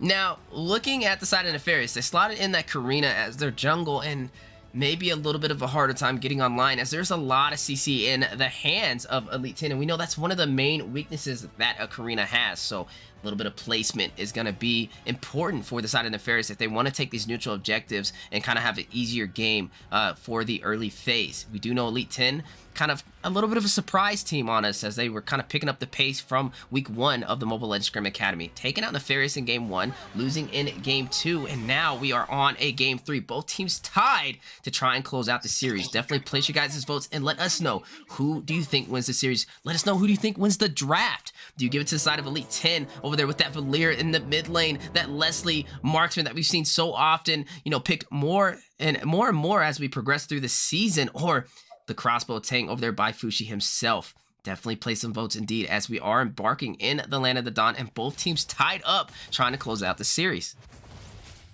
And this will be interesting to see, right? The Belleric, while it's not the worst pick, definitely not the most optimal, and I have to say, in the matchup up against the Lilia, right, he does struggle against some of that magic damage, especially the burst, which Lilia, this Aloy, can definitely apply, but he does have the Valir behind him, which does give him some of that early damage, which is where Belleric is kind of not the strongest, right? He needs that level 4 to kind of make those plays that you want to see from him. Speaking of plays being made, though, in the bottom lane. You do see Izumi over there, a 1v1 against Mito. This is interesting, right?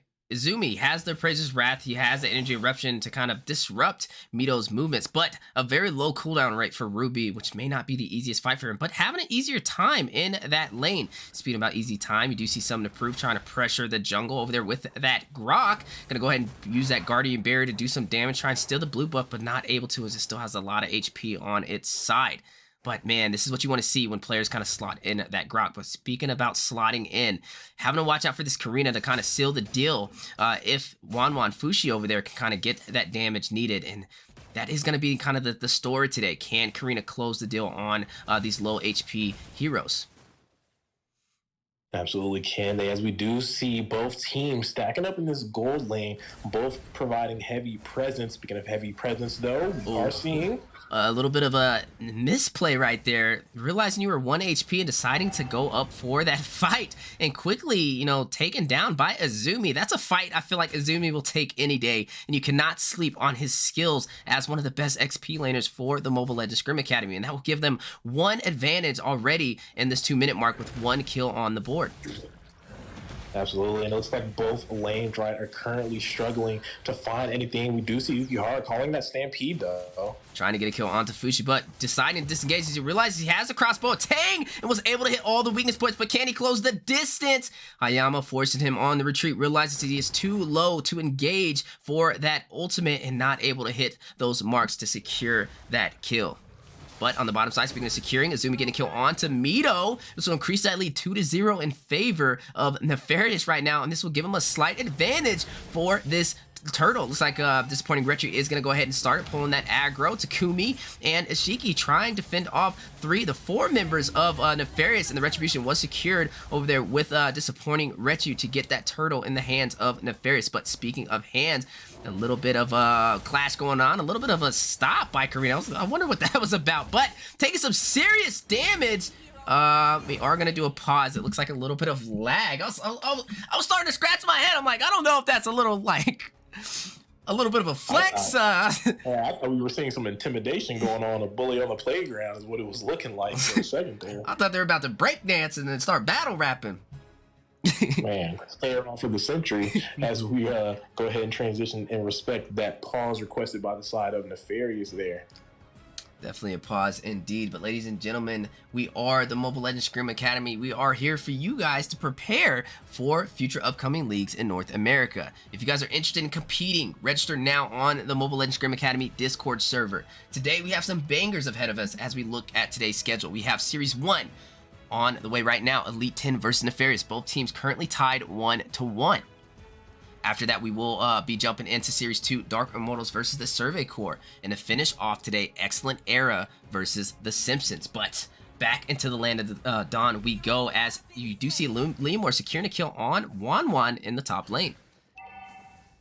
Finally, right, finding something on the board there. They're finally notching a little bit of something underneath their belt after falling behind in this pace. And I mean, we have to point it out, right? The XP matchup right now, Nefarious, with them being able to win, Azumi coming out on top more often than not up against Akumi has led to so many plays. Speaking of plays here in the jungle, though. You do see Disappointed Retro trying to close the deal and secure that blue buff and was able to steal it from Soma, but at what cost? The ultimate snipe connecting through all members of Nefarious right there, able to secure that kill. What a play over there by Hayama, a sniper at its finest. The American sniper is in our hands today. But speaking of hands, 3-2 right now in the favor of Nefarious still, as they were able to kind of take these neutral objectives. And we're seeing a little bit of a harder time in terms of getting them on the side of Elite 10. But speaking of objectives, realizing that he has the advantage to try and burst down, Izumi using that shadow, using Leomord over there on the Shadow Stampede is going to go ahead and clash it out. Having some additional members join inside as Ishiki and Mito join the fight. The stun over on Izumi too much to handle, and Mito securing that kill. But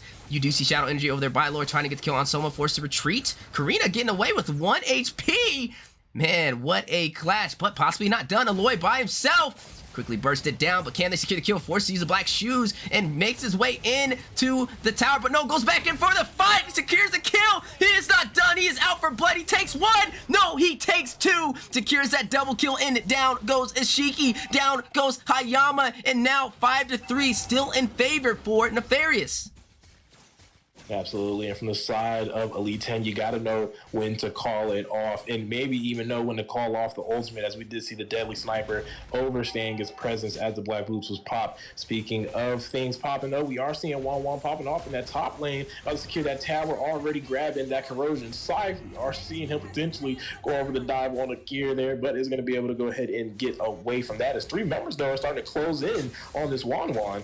Now, Wan still having that crossbow of Tang at her advantage. Fushi trying to go in and get all those weakness points, but not able to get it. Secures that kill. You do see Soma trying to provide the peel, but a little bit of an over-engagement may be costly. Able to escape with that mobility over on the Shadow Stampede. Now 3-6, and the top lane was pushed in by Fushi. Absolutely. I mean, we haven't seen much coming from this Bellery pick yet, right? Only 1 assist on the board. Hasn't really been impactful in any of these fights. Speaking of impact, though, we are going to circle back over to these items and see what's kind of leading to the onslaught of the members of Elite 10, right? The Karina picking up that Dreadnought armor as well, along with Grok, able to go against some of that physical skill damage, right? Coming out from the side of Yukihara. Leo is strong, but so is armor when you're going off against that Stampede. And we did point out Fushi with that Corrosion Scythe, able to catch up to these members of E10, especially without having too much disengage. Once he goes and starts locking onto the target and the passive corrosion starts going on, it's almost impossible to escape. Speaking of not escaping though here. Both teams prepping to kind of fight for that bottom tower. A heavy aggressive play by the side of Nefarious, but can they seal the deal? They are proxying the minions, and Fushi making his way to take out this tower. Do we see the contest on the side of Elite 10 as the tower quickly getting bursted down by Fushi? Demon Hunter Sword being picked up as well to kind of burst down these beefier heroes, and he's going to rush in for the crossbow tang, but stopped over there by the Shadow Stampede, but not in time as the crossbow tang is in full effect, getting a kill over there on to Ishiki. Down goes Grok in the process though. Both teams kind of fighting it out. I'm offended, setting the whole team of the fairies into the tower. Do you see Karina getting a kill on the Bellard? A kill again on Tomito, that double kill, which will leave only one member alive, Hayama, for the side of Elite 10. Almost a full wipeout, and they're going to take another possible tower away from the side of Elite 10. Definitely going to take that tower and taking away with the lead, currently up 5K and 7 kills on the board. Elite 10 getting choked out, snuffed out as the flame of desire that started in game 1 has no longer been found or seen from the members of Elite. They went for something a little bit experimental, but it might have been a mistrial right here as the side of Nefarious is punishing them with the proven picks right now. Speaking of picks, over here in the jungle, we're seeing a little bit of it engage. The wall, though, going to create a little bit of opportunity for both sides to kind of do what they want, which is retreat and a buff secure. Speaking of secure, though, it looks like they are trying to go ahead and secure a tower here. Aloy and Fushi providing a lot of presence in this mid lane as members of Elite 10 are going to go ahead and rotate over, but that top lane is getting proxy though. That mini wave in the top going to find its way directly to the tower as the members of the Nefarious 3 stacking. Oh, the wall though. You do see that wall going in. Shadow Stampede to follow. Izumi getting a kill onto Ishiki. Fighting out over, though. Hayama getting a kill on to something to prove. Takes down the Grok. Down goes the Roam. Fight not over. Shadow Ball's going out. Trying to do some additional damage on Tomito. Putting him down to about half HP. Giving a little bit of separation. Allowing Fushi on the 1-1 to push that inner turret for the mid lane. Absolutely pushing for the mid lane here as they do pick up these towers. The map is shrinking for the side of Elite 10 and show are the percentages of them winning. Nefarious not going to go down without a fight here, looking to go ahead and steal this match with that reverse sweep as they were down 1-0, even it up in the last match. Now looking to close it out. Speaking of close out here, 1-1 closing in on a complete build. That Demon Hunter Sword and Windtalker falling into the hands of Fushi, who's already been online and is now going to be looking to do more damage. The members, the front line there, we have seen the Cursed Helmet, the Guardian Helmet on that Fredrin, that Ice Queen wand even on Aloy after Aldinian and the members of Elite 10 are committed, getting slowed out, not able to get out. Speaking of not getting out, Grok with the dominance ice has been a proven factor on these counter engages. We've seen him with the wild charge, right, stopping that onslaught from Yukihara with the Stampede and quickly turning the fight in their favor. Speaking of things in their favor, Nefarious is having their way right now on the map ahead of this Lord as they are stealing the jungle from the side of Elite 10. Yukihara not finding anything. Currently level 9 up against Disappointing, who is now level 13. They have no chance of contesting this Lord. They have no presence on the map as they are pushed down to their inhibitors, and Nefarious knows this. They're going to go ahead and quickly start up this Lord and look to end this game perfectly up against the side of Elite 10. Now you are seeing the heavy aggressive play by Nefarious, kind of what they are known for, taking advantage of the early game as we are closing into that 10-minute mark. You do see that Thunderbelt being picked up by Izumi in that process. Now, a couple of situations that may go ahead of us for this match. Elite 10 need to play a little safe, take advantage of the minions pushing in, and wait for Nefarious to make that mistake. Option 2. A mistake by Elite 10, pushing out a little too early and Nefarious kind of capitalizing and taking the early finish. Option 3, able to make this drag out to the late game and seeing possibly a clash, you know, an eye for an eye going down to that last minute fight to see either either team take the game. But the question is, which way will it play out? You do see both teams currently tied 1-1 in this series, and Lord making his way to that inhibitor.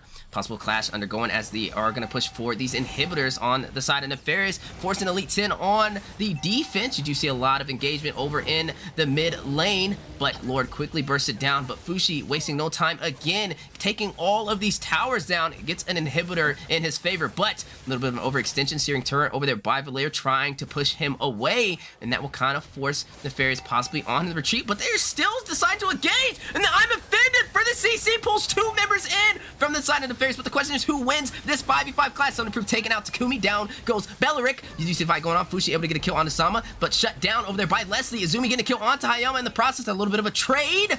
Engagement still going on, Noshiki getting a kill on to Karina and stacking it up with the double, taking out Izumi, which will leave only Aloy and Something to Prove versus Ishiki and Mito. And both teams deciding to stop the fight and regroup. Peace in the Middle East is what we are seeing now, as Nefarious was able to be stopped on that push. They picked up the inhibitor, but Elite 10 picking up the kills, going to stay in this game a little longer, not ready to go out just yet. The fight in them is still there. They don't want to go down so early up against Nefarious after that spectacular game one. The match was even up, and they're looking to even up this one here. Either team could win, especially if Nefarious keeps going with these costly mistakes. To engage there, the separation quickly proving difficult for them to go ahead and back away from, as the members of Elite 10, right, with Akumi on that Ruby and Ashiki on the Valir. We did see them stack the CC to secure those skills. Speaking of things stacking, Valir, honestly, a critical part of this with that Ice Queen wand in that not Gene Swan, but the glowing wand, now going to do a lot of damage to the frontline members like Azumi and Something to Prove. We've seen him stealing away at the HP. Speaking of stealing away, though, Ruby is going to go ahead and have that anti-curse, right, to be able to survive a little longer, like we've seen in that fight. The prolonged fight really fell into the hands of Elite 10. Now with that defense, they're going to be able to do it, and we are seeing Hayama starting to catch up. Only got the 3 items right behind Fushi, though. As far as items go, he does have the one Talker Berserker Series and Endless Battle. We will see a Blade of Despair potentially if they can hold this game out just a little longer and secure that incredible physical attack scaling item. We could see a fight swing. But speaking of fights, you do see one possibly underway as the heavy aggression by Nefarious, a little bit of distraction as Karina is going to go for that Luminous Lord, deciding to shift focus. A wise decision, realizing they have the advantage in terms of gold, up by 6,000 gold. You are seeing that huge item advantage as well that was kind of broken down before us. And it looks like, speaking of being broken down, Luminous Lord does go into the hands of Disappointing Retribution, and that is going to go ahead and secure another objective in their favor, giving them that additional firepower they will need to possibly close out this game and take the series. Absolutely. The side of Elite 10 gonna have to take their time on this defense, gonna have to think critically. You're already down in a inhibitor tower, a large minion wave coming in. You need to try to clear that out before that Enhanced Lord makes its way down. Any member can go out right now, try to clear it to kind of push that wave back just a little bit. But the side of Nefarious already camped out on this red side, waiting, hoping Elite 10 makes a mistake here, maybe overextends a little too far into unknown territory for the pickoff. But no one coming out. They are sinking this wave. Mid and bot are coming in for the crash. Lord staggering in just a little bit behind, but the inhibitor's already down, so that's fine. You do have something to work with here as the members of Nefarious are starting to group up. They can steal from Grok, looking for a play here. You do see a possible clash on the way as Luminous Lord makes his way down the top lane. You do see Fushi securing another inhibitor for the side of Nefarious. They are going to try and close it out, but Lord quickly being bursted down from the side of Elite 10, which will give them a slight advantage inside of this 5v5 clash, as they do have their tower, the Nexus, at their disposal. But Nefarious, no problem at all. They are going to possibly go for this fight, but is it a mistake? The over-aggression we've seen time and time again cost even the best of teams, especially in the situation when we said it's going to go one of 3 ways. Will it be a neck-and-neck fight right now before our eyes, or will they make the wise decision to kind of disengage and then kind of close it out with another Luminous Lord play? Absolutely. Speaking of closeouts here, the Elite 10 needs to watch their positioning, keep an eye right there on Ashiki. Took a lot of damage in that front line, potentially going to get set. Speaking of sets here, we are seeing Something to Prove on the move. You do see momentum, Shadow Stampede go down. Hayama getting killed onto Izumi. That is 1 member down for the side. Nefarious, correction, 2 members down as Lemar secures a kill onto Fushi. Down goes the marksman, but the heavy aggression is not stopping by Soma as he takes another one, chopping off the head of Aloy over there on that Leslie. Not even the black shoes can escape the wrath of the Shadow Stampede. Speaking of Stampede here, 3 members of Elite 10 going to capitalize and go for this mid lane turret. What an impressive defense. Like we said, just had to take their time and find the right moments, and indeed they did find it. But that barrier going to do a good job from the side of Something to Prove to keep those minions from moving. But now going for the push, the members of Elite 10 still going for this, but Something to Prove not trying to give this up easily. Beller though with the taunt Stampede. You do see the Wrath of Dread for some CC. You see the tower going into the hands of Liam. The wild charge for some knock up on the Soma, and Something to Prove trying to escape the ultimate sniper by Hayama, but not in time, and down he goes. What a play and a turnaround from the side of Elite 10. Now all they have to do is clear these towers and prep for this Lord. Absolutely, and Hayama is coming online. We just seen him pick up that Blade of Despair, and I called it out earlier. They just had to stall this game a little bit longer until he could go ahead and pick it up now. That true damage is truly going to hurt for the side of Nefarious. We can see it now. He was able to pick up that kill on Grok. Something to prove was on the move, but Hayama, having none to lose, was placed the sniper down. Speaking of placing the sniper down, is going to go ahead and start up this Lord as Elite 10 has elite positioning as the side of Nefarious is slow to approach this turtle. This might be an easy secure for the side of Elite. You do see the Shadow Stampede going down. The knockup by the Lord for some additional CC. Soma capitalizing, use the Retribution, secures that Lord, and use the Shadow Stampede to get a kill onto Fushi. But fight not over. Searing Turret to push back Izumi, and something to prove. Forced to use the Flicker to escape, but Izumi able to dash out, but you do see the ultimate snipe by Hayama trying to secure that kill. We know the American sniper at its finest can definitely put in God's work, but unable to secure that kill on to Izumi. But Searing Turn over there by Valir trying to get the kill on to something to prove in a dangerous position. Run while you can, but you can't get away from Valir as that burst fireball goes in and secure that kill. While this is happening though, Luminous Lord making his way up the mid lane. Is this a fight they want to take? They do have the Lord in their favor, and they are down 2 members for the side of Nefarious. Can they close it out? Can they take this series with a possible comeback? They have everything at their disposal. They need to push some possible towers as Lord crashes into the inhibitor for the mid lane. Getting quickly bursted down by the side of Nefarious though, and down goes Lord, and now they're shifting that focus on to Kumi, trying to secure the kill, trying to get the crossbow. Tang able to connect over there by Fushi, and able to get a double, possibly proccing the immortality out of Ishiki, and still going in for blood. Shadow Stampede activated, but Fushi taking the kill on Ishiki. Fushi taking the kill as well, and you see Karina going and taking out Leomore to kind of help out Fushi, and they were able to win that trade, leaving only Mito and Hayama on the side of Elite 10. And looks like they are still out for blood as they go to the top lane and quickly make God's work out of Mito, and down he goes. And now, like we said, we gave 3 scenarios. 1 was play safe and wait to have the advantage of Nefarious messing up. 2 was kind of, waiting for them to go for that neutral objective and clashing it out. 3 was kind of waiting to the late game and kind of being a 1-for-1 trade or a 5v5 clash to kind of determine who will take this series. And it looks like we went with option 3. And Elite 10 making some very poor mistakes there, especially in the favor of Aldini there. I don't know why he overstayed his welcome, knowing Fushi was on line with that Inspiring Corrosion. So I've definitely had what he needed to catch up and get those marks to get that crossbow attained, selling the team in the mid, unlocking that ultimate and getting taken out. Majority of the players now having the full items, maybe 1 or 2 maybe missing from all of them, but for the most part unlocked. But it looks like Yukihara might have sold an item. Maybe he has sold an immortality. He only has 3 items right now. I'd assume maybe he had sold off something. Maybe going for a different option. I see a Legion Sword. Maybe trying to go for that Blade of Despair. Speaking of Blade of Despairs, doubling up. Hayama, 2 Blade of Despairs now to go ahead and complete that build. Not looking for any sustain. He's looking to win this game. Maximum damage output has been allotted and slotted for Akira on this Leslie, looking to take down every member of Nefarious if they dare step in the wrong direction. Speaking of stepping in the wrong direction, Aldini needs to watch his placement. We've seen him give up 3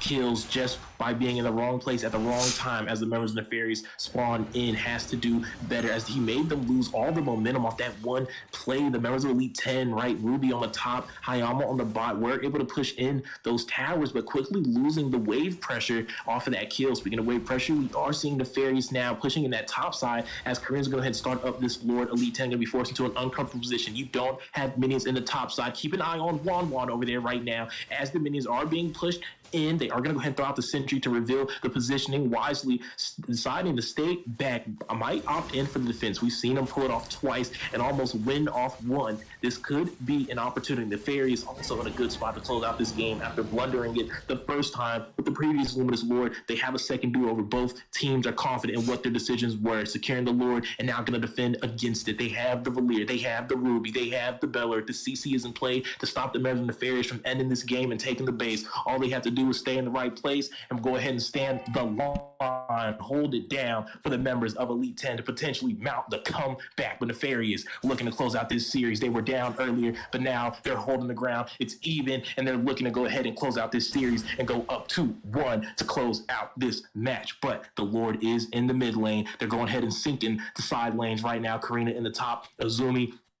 on the bot lane. Lord is now pushing in. That top lane is going to be a little staggered. The members of Elite 10 are going to start making quick work of it, but we do see the concealed persona to prove they're not going to try to let them clear out just as fast. Looking to make a play here. Barriers down. You do see Lord pushing in to the Nexus, but Shadow Stampede activated a little early for the clash. Gonna kind of delay Lord from pushing into that Nexus, and they are gonna go for this full engage. But the question is, who will win the trade? Do we see Nefarious with the aggressive play able to close out the game, or will the defensive side from Elite 10 be too much for them to handle, as they are able to burst down that Lord with no problem? Minions are making their way through each lane as well, and it looks like Nefarious, even though they have their full team, deciding to push back from their fight, not even able to make a dent on the Nexus. Not making a dent. Elite 10 holding the ground and not playing around. We did see Yukihara picking up that Blade of Despair. Haas Claw also being picked up by Akumi. They're looking for some more sustain, some more ability to stay in these fights, these prolonged fights. And we're seeing A10 mount a great defense. They just have to find the opportunity to capitalize and maybe pick up some kills. Speaking of capitalize, we are seeing 3 members looking at something to prove in that bush as Valir throws out a little bit of poke. Fushi picking up a Berserker's Fury now, maybe also opting for in some more damage. Both marksmen with no defense. They're putting it all on the line to shine and win this game for their team. Neither one knows anything about some durability here. All they know is damage, and they're not looking to control it at all, as we do see the Deadly Sniper coming out to reveal some vision on something to prove. A little bit of eyesight here on their jungle. It's still in the pressure still on the side of Nefarious, right? All the waves are kind of pushed up. Big mini wave coming in from the bot. So E10 still on the back end of this, as this Lord will be spawning in near 30 seconds. E10 is going to have to make a call here.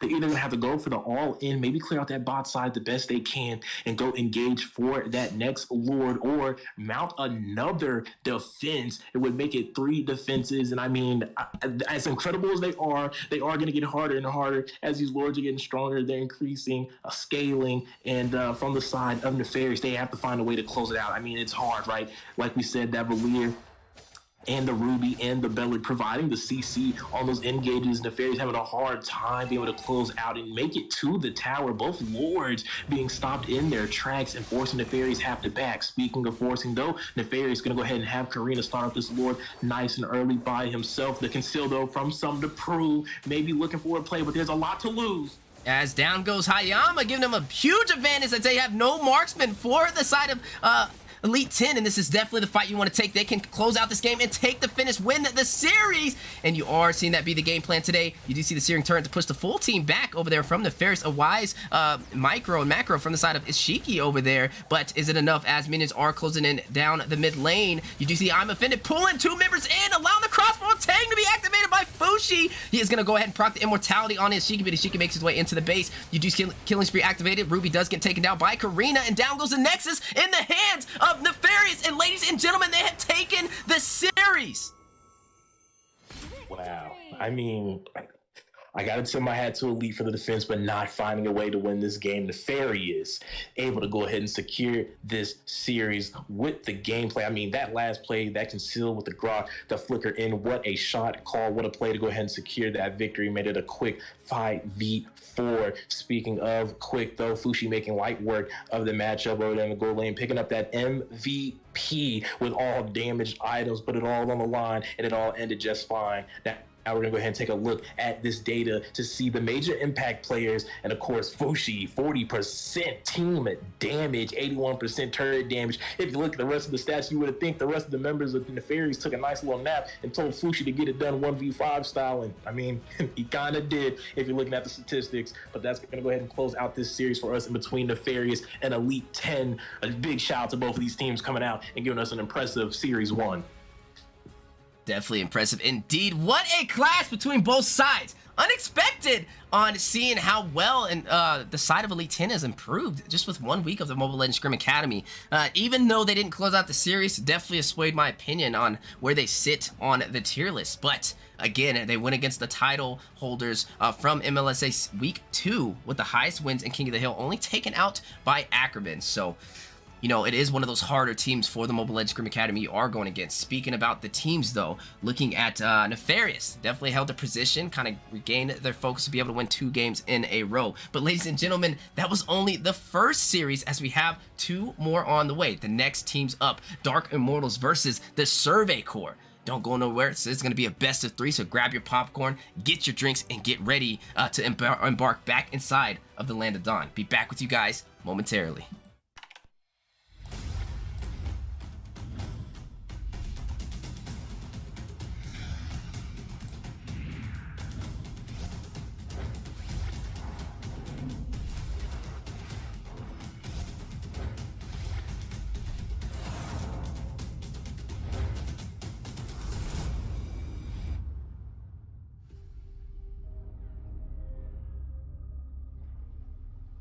The sky is so vast, isn't it?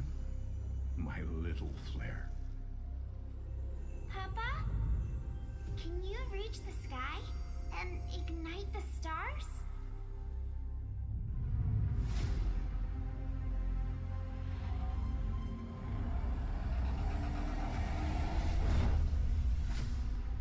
Of course, Honey Bunch.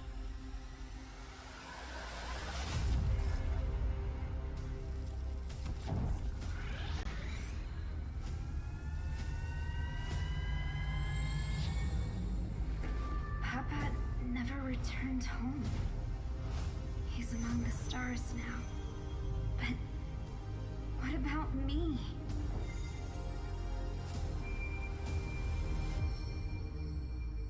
Have faith, little flare.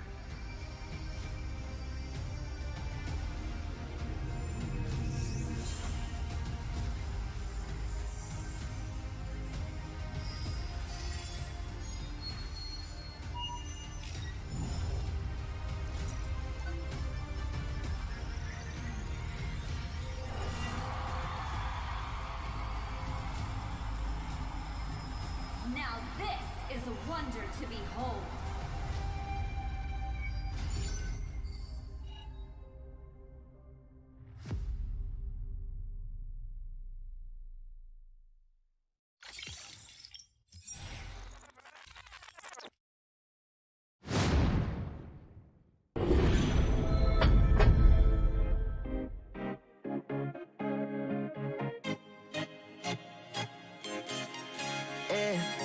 Loved you from the first time you called me lame. Loved you for your wits and your wicked games. Yeah, always on my mind, always in my brain. Yeah, with you the summer came and went in a day, and I've been craving you since the first time that I sat by your side. And I've been on my knees thinking time is gonna fix me inside. No, nothing's gonna make me forget, and I don't think I want to forget anyway, yeah. No, nothing's gonna make me forget, yeah, I don't think I want to forget anyway, yeah.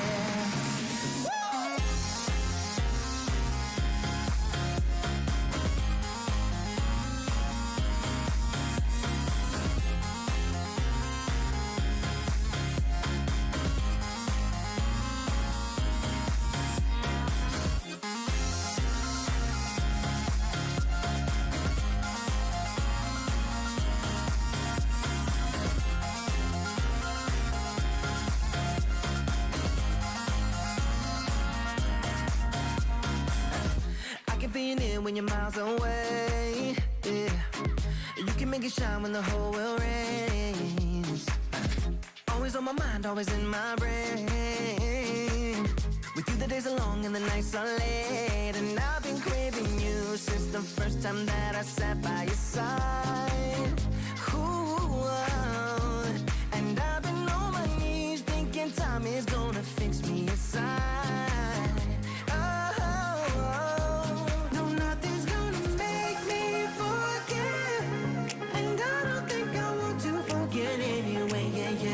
No, nothing's gonna make me forget.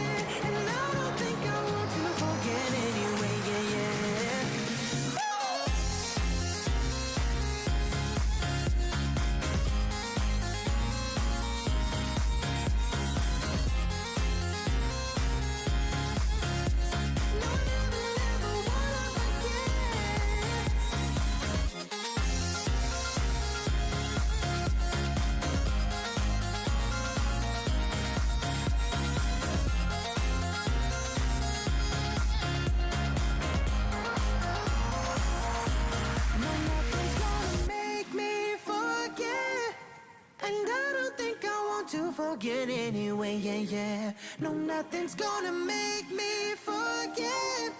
Yeah, I don't think I want to forget anyway, yeah, yeah.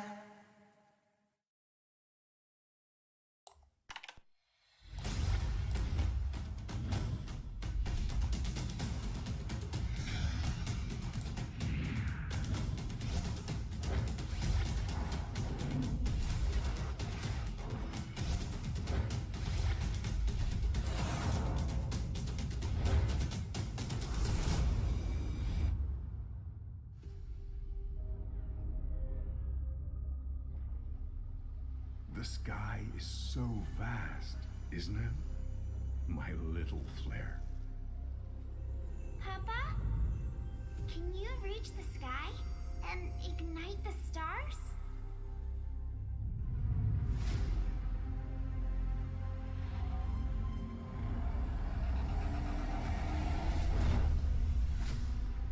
Of course, Honey Bunch.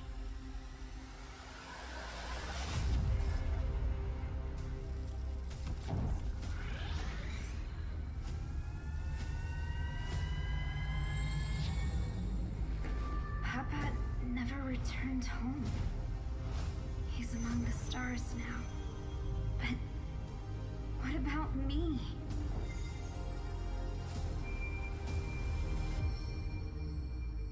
Have faith, little flare.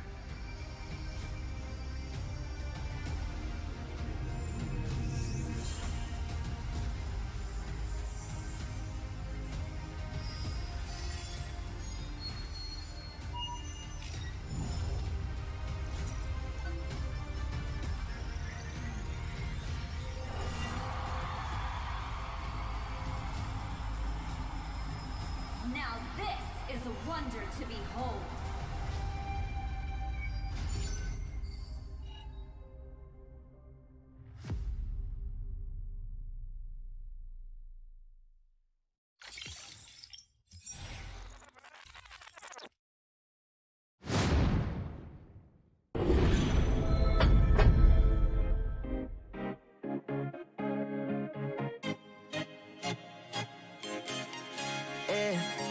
Loved you from the first time you called me late.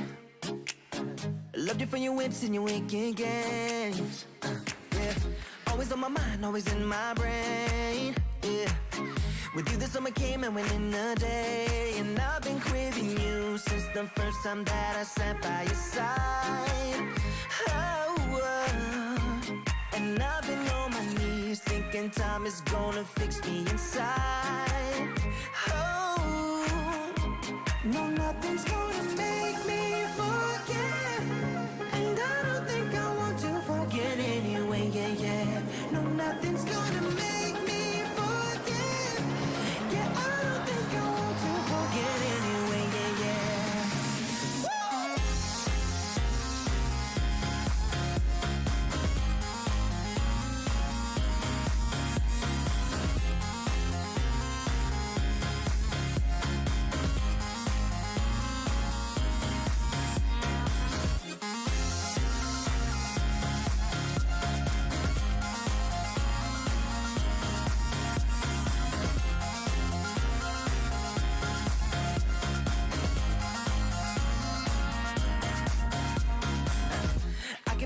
When you're miles away, yeah, you can make it shine when the whole world rains.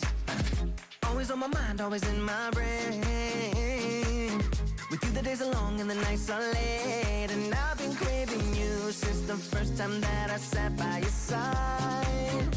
Ooh, and I've been on my knees thinking time is gonna fix me inside. No, nothing's gonna make me forget. And I don't think I want to forget anyway, yeah, yeah.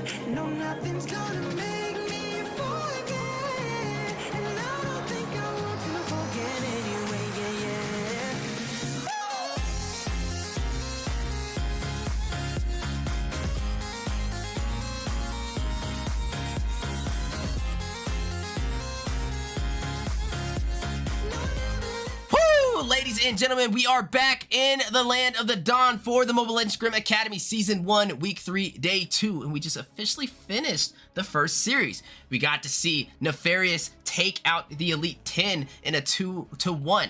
What a match indeed. Definitely wasn't close by at all, as both of these teams are kind of fighting it out.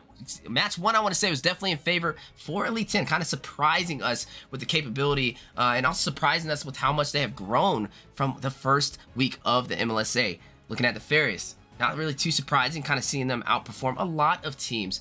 So super excited to see as they progress through the Mobile Legends Scrim Academy. But let's take a little bit of a look at today's schedule.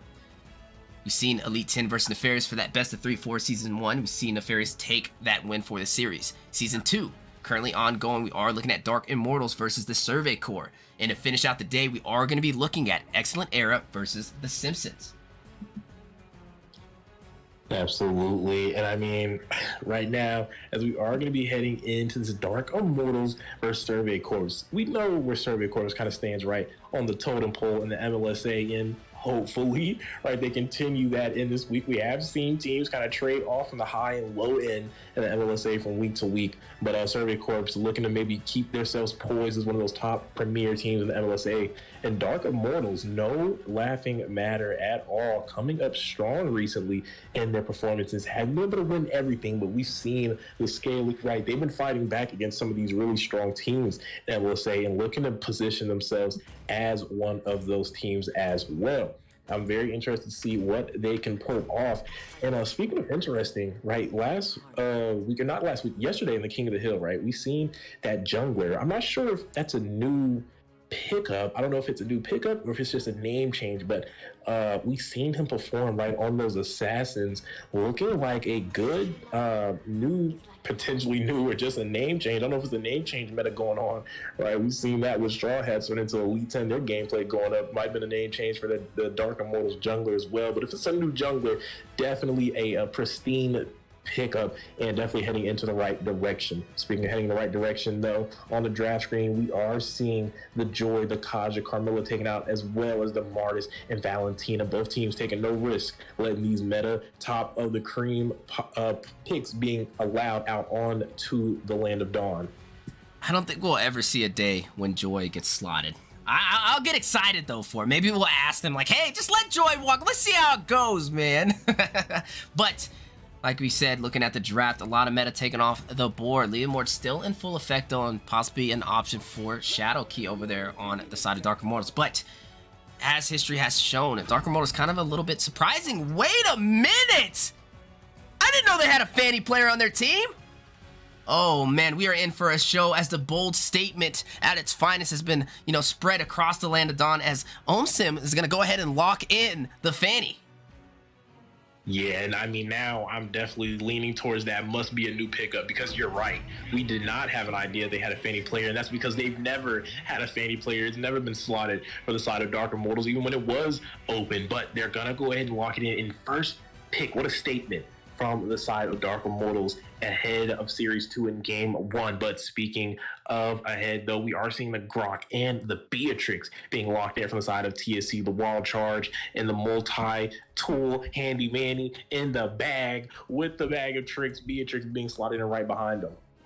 Definitely a lot of tricks are in favor. Now, let's talk about this Fanny. Dark Immortals, I never expected it. They've never pulled it out, so this is definitely a first time we've seen it. The question is, how well can they operate? We see time and time again, even with Dark Immortals, sometimes slotting in heroes that they can't really make work to the best of their ability. So pulling out that Fanny is definitely caught everybody's attention right now. And then locking it in with that Gushin, the double assassin combination, which would make their team very squishy. Also locking in that Sicilian to guarantee that late game damage, a little bit of relying on that Fanny and that Gushin to pave the way for the early, and as we transition from that mid to late, expecting Sicilian to kind of close out the game. But looking on the side of the Survey Corps, this is a team that's taken down Ackerman, one of the top teams for the Mobile Legends Scrim Academy, and they went for that beefier composition. You are seeing that Grok kind of being slotted more in the MLSA, who has that ability to use that Wild Charge for that knock-up, also some AoE damage, at his disposal, and anti-CC and additional mobility when he's stacked against those walls. Mar on the Beatrix, one of the most slotted marksmen in the MLSA, and has definitely kind of paved the way in the gold lane. But you don't know who Mars is going to be slotted against. There's still some viable options to kind of pair up against that Beatrix. Norzi taking up that Fredrin. We're starting to see him more and more again as well. Kind of like constant repeats in terms of pick. Kind of showing us what meta is for the NA server and for the Mobile Legends Scrim Academy. Absolutely, and the side of Dark Immortals playing in their own meta, a lot of damage here. It's starting to look like a burst meta from the side of Dark Immortals, walking in that Fanny, that Guzhin, and even that Sicilian for the late game. Nice little balance, right? A lot of damage, but it's on both ends. You have the early, we know where that's coming from the Fanny. The last time we saw it slotted was in the hands of Cushion. We're not going to talk about that too much because I don't want to bring up PTSD for anybody watching the stream, but that Guzhin is well followed up, and then the Sicilian to cover up that late game. And Guzhin kind of in that middle, right? We've noted once he picks that Genius Wand, that first item slot after the Arcane Boots, he's ready to go. But he also still keeps it going into the late game as he picks up Glowing Wand, things like that Divine Glade to keep up that penetration and high magic power to go ahead and take out those beefy front lines, which you're going to need against TSC, who has this Grok in that Fredrin locked in. But things not going to be locked in. Leslie is going to go ahead and get banned out from the side of TSC to go ahead and minimize the marksman pool for the side of Dark Immortals. Now, a lot of bans on the way. Ling being taken down, trying to limit the assassin pool for the side of the Survey Corps. Now, Fredrin kind of possibly being their jungler, they are going to go ahead and slot in an XP laner and hovering over that Thomas with that Kung Fu Panda skin. It's definitely one of the best skins that he has for sure, but looking at the draft, is he the right answer? They need somebody to kind of get to that backline, get to that Sicilian. Yeah, you got Renner's Apathy to kind of snipe him down. Maybe a possible bush play by Norris for that energy eruption and then a little bit of additional damage. But that Appraiser's Wrath might be key, but I'm not sure if that's the right answer yet. They still got to pick their mage though. Maybe guaranteeing, possibly even going for the early game route. Maybe taking the, oh no, Lily was banned. So they need something to get to the Sicilian, but they have to watch out for the Gushin as well. So this is interesting. Face Ripper going to go ahead and lock in that Xavier. Speaking of Face Ripper, definitely one of the strongest players we've seen in the MLSA. Almost, I want to say, if not player of the week for week 2, definitely a contender. And we know how well he can operate in that mid lane. We've seen him on the Gushin. We've seen him on constant mages and kind of paving that early game for the team of the Survey Corps. So slotting in that Xavier guarantees that mid to late game damage and also some CC in the hands of the Survey Corps. Absolutely, a little different pace coming out from TSC. We normally see Face Ripper on these high mobility assassins, normally with that Guzhin and even that Julian recently, but is going to lock that Xavier. And the response pick from Franco on Dark Immortals, Lolita, going to provide a nice little shield to try to counter out those dawning lights as this game is going to go ahead and get locked in with these drafts. As Karina is going to be the last pickup for TSC Nateman in the jungle to go ahead and finalize the drafts for both teams. And Wheezy, these compositions now no longer going to be able to change with 10 seconds on the timer. Who do you think wins? I'm going to have to give it to the Survey Corps, and the reason being is when you lock in that carry and then you top it on top of that Sicilian, you're guaranteeing late game for sure, but going against a team like the Survey Corps, they are a master of macro and micro. I mean, look, we got a Supreme title holder right there, and I believe that's the Canada number 9 Grok in their hands, so definitely a master, of his craft.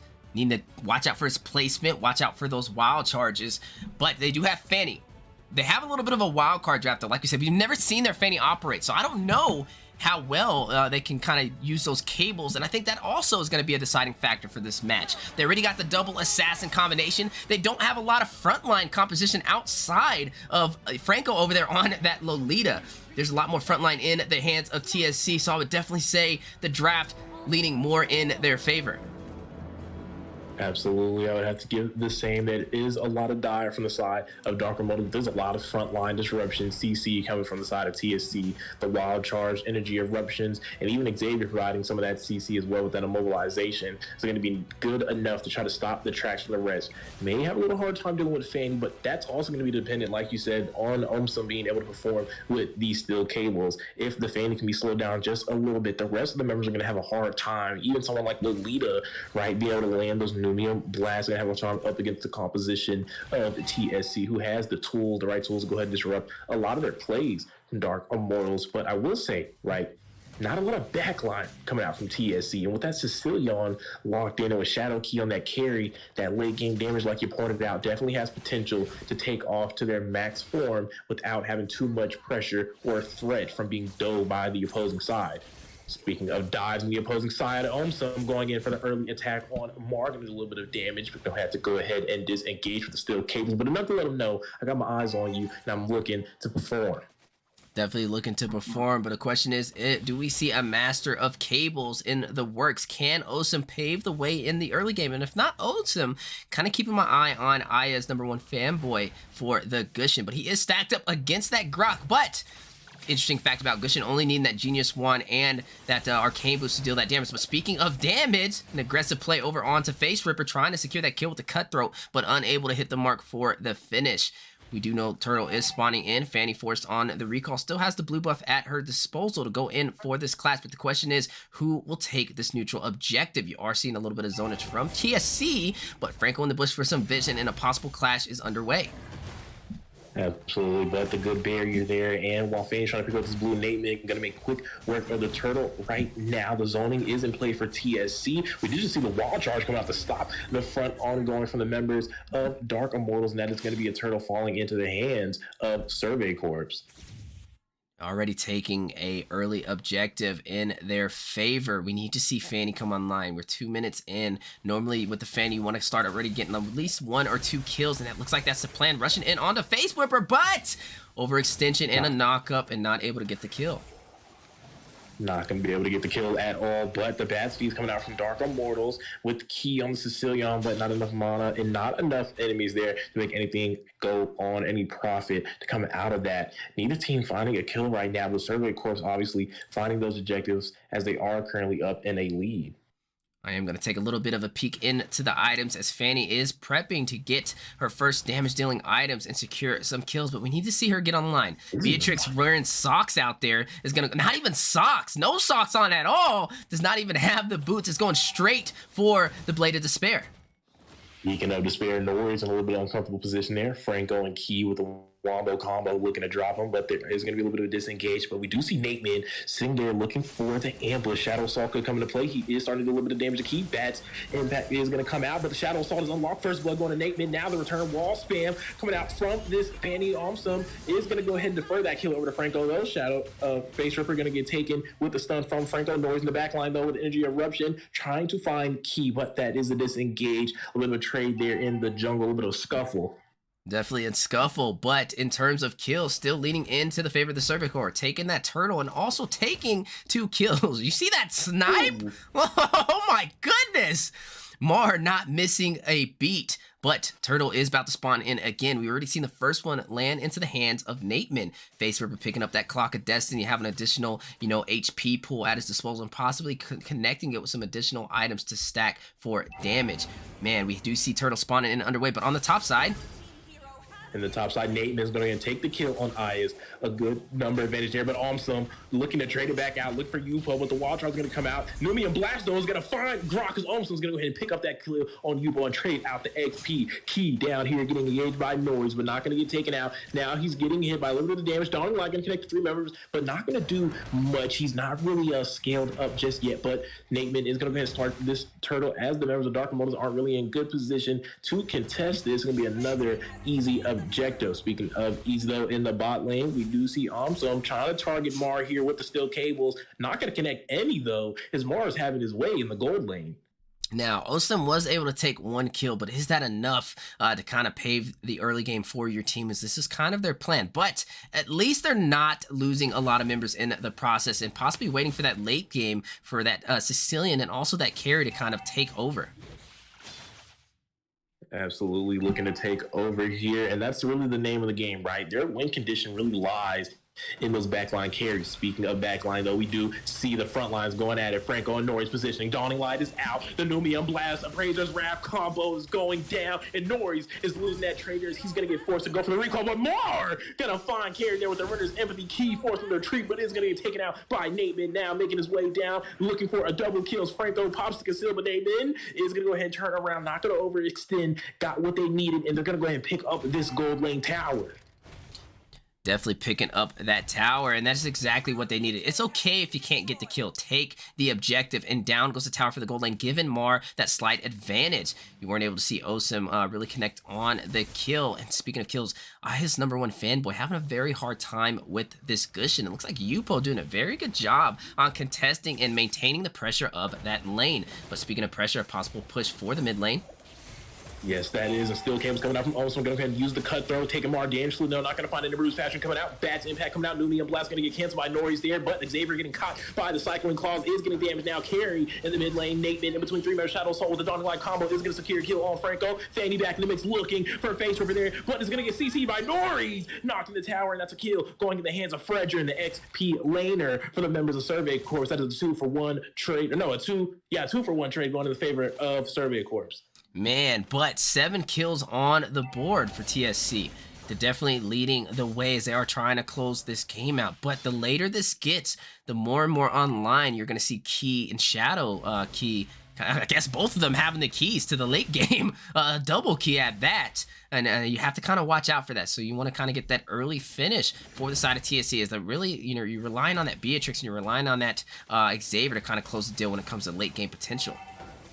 Speaking of potential here, Norris making a play. Dawning Light going to get blocked out by that shield from Lolita as the turn's going to go ahead and get picked up by Survey Corps. No one going to get taken out, though, but TSC looking potentially to find some of these kills in the mid lane as Bar connecting with those runner shots. We've seen him do some massive damage as we are seeing Norris, though, getting kind of by Franco just a little bit bustle here in the mid lane. Gujin, we do see him behind Mar, but Mar's going to pick up a kill on Franco. Now the engage going to get caught out from the CC from Fredgen as Mar picks up a double kill right now. He's currently 3-0-1 as Face Ripper is going ahead and trying to push down this mid lane. We are seeing Yupo throwing up the barrier. Though, looking to find a kill on Face Ripper. The steel cables are connecting, though. I don't know what's going on, but he does pick it up with the Retribution, able to get the last little bit of trickle damage. But speaking of damage, Nate down here with the 1v1 against Key Shadow Assault, but he's going to lose. Shut down. Falls into the hands of Shadow Key, but Nori's here looking to find him. He knows he's going for the recall. Can he get it in time? 1, 2, 3. No, he's not going to find it. Shadow Key force on the recall now. Nori's still looking potentially go for him. Shadow Key popping the sprint, trying to find a way, but Mar lining up the runner's empathy is going to find him, the new sniper from TSC. Man down. Man down, man down. We need a black bird on the ground. A sniper at its finest. You are seeing Mar come online time and time again in the gold lane, and it looks like Osem trying to shut him down.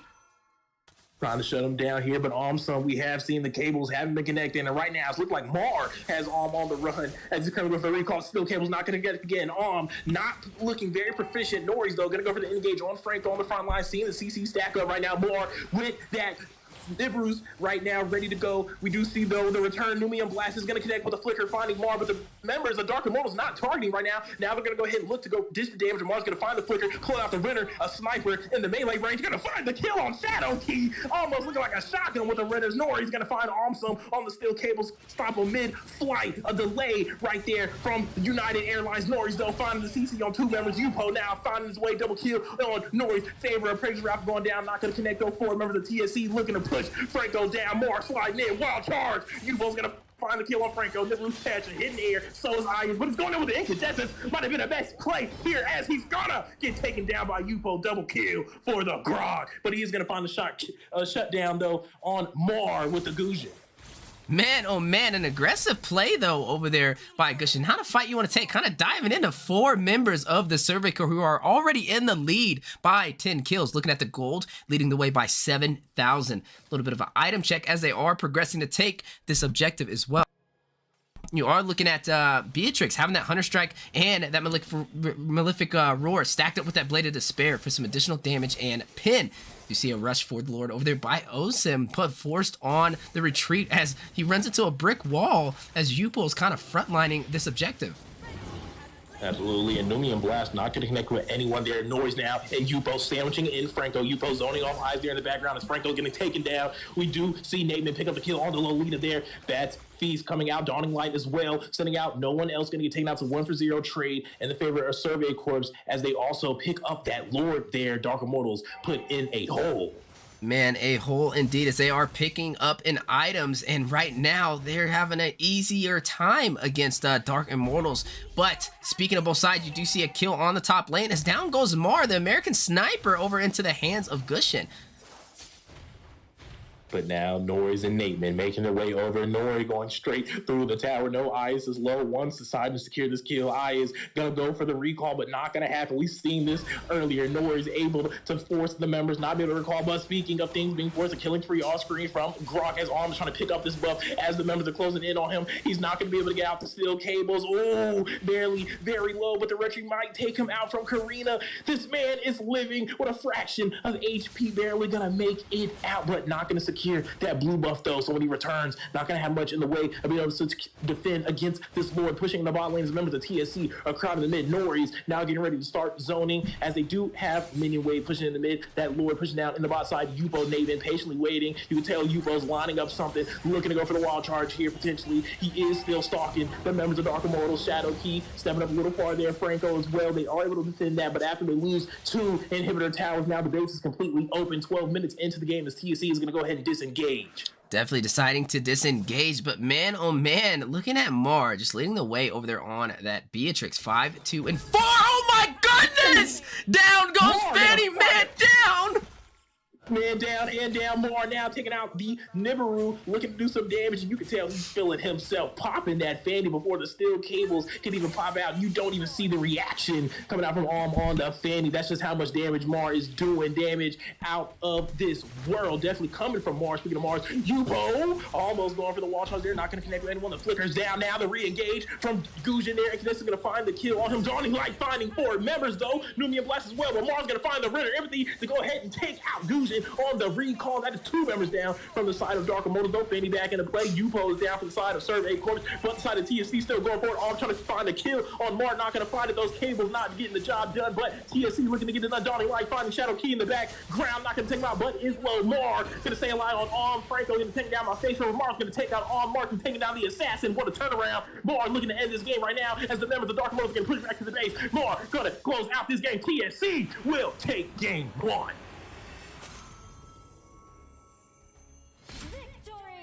Whoo, what a game! This, as soon as we started talking about Mar, the man with the plan gets a one-shot over on Osim on the Fanny, just kind of taking him out. Man, what a play. It's definitely looking like some target practice out there for the Survey Corps, and definitely MVP in the hands of Mar. I feel like should have MVP. They did give it to Fredrin, beautiful KDA, but man, oh man, would I not want to be in front of that Rainer sniper that Mar is holding. Absolutely. I mean, wow, man. Mar, 35% team damage. And I mean, we could see it. The impact he was having out there. I mean, TSC's got an impressive goal laner right now. And I'm the side of Dark Immortals.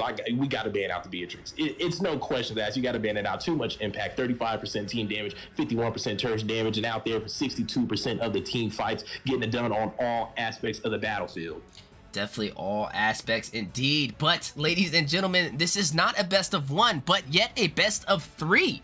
So the question is, does Dark Immortals have what it takes? Can they evade Mar at all costs and stop this man from dominating over there with the sniper in his hand for the Land of Dawn, as both teams are preparing to jump back in to a game 2? Place your votes now. Let us know, who do you think wins this series, as we are on series 2 for both sides. 1 win in the hands of the Survey Corps, a slight advantage and some huge momentum on their American sniper. Let us know how you guys feel about the way they drafted, the way they played, and if there's any players out there that want to register and compete to go against the American sniper himself. Sign up now on the Mobile Legends Scrim Academy official Discord server.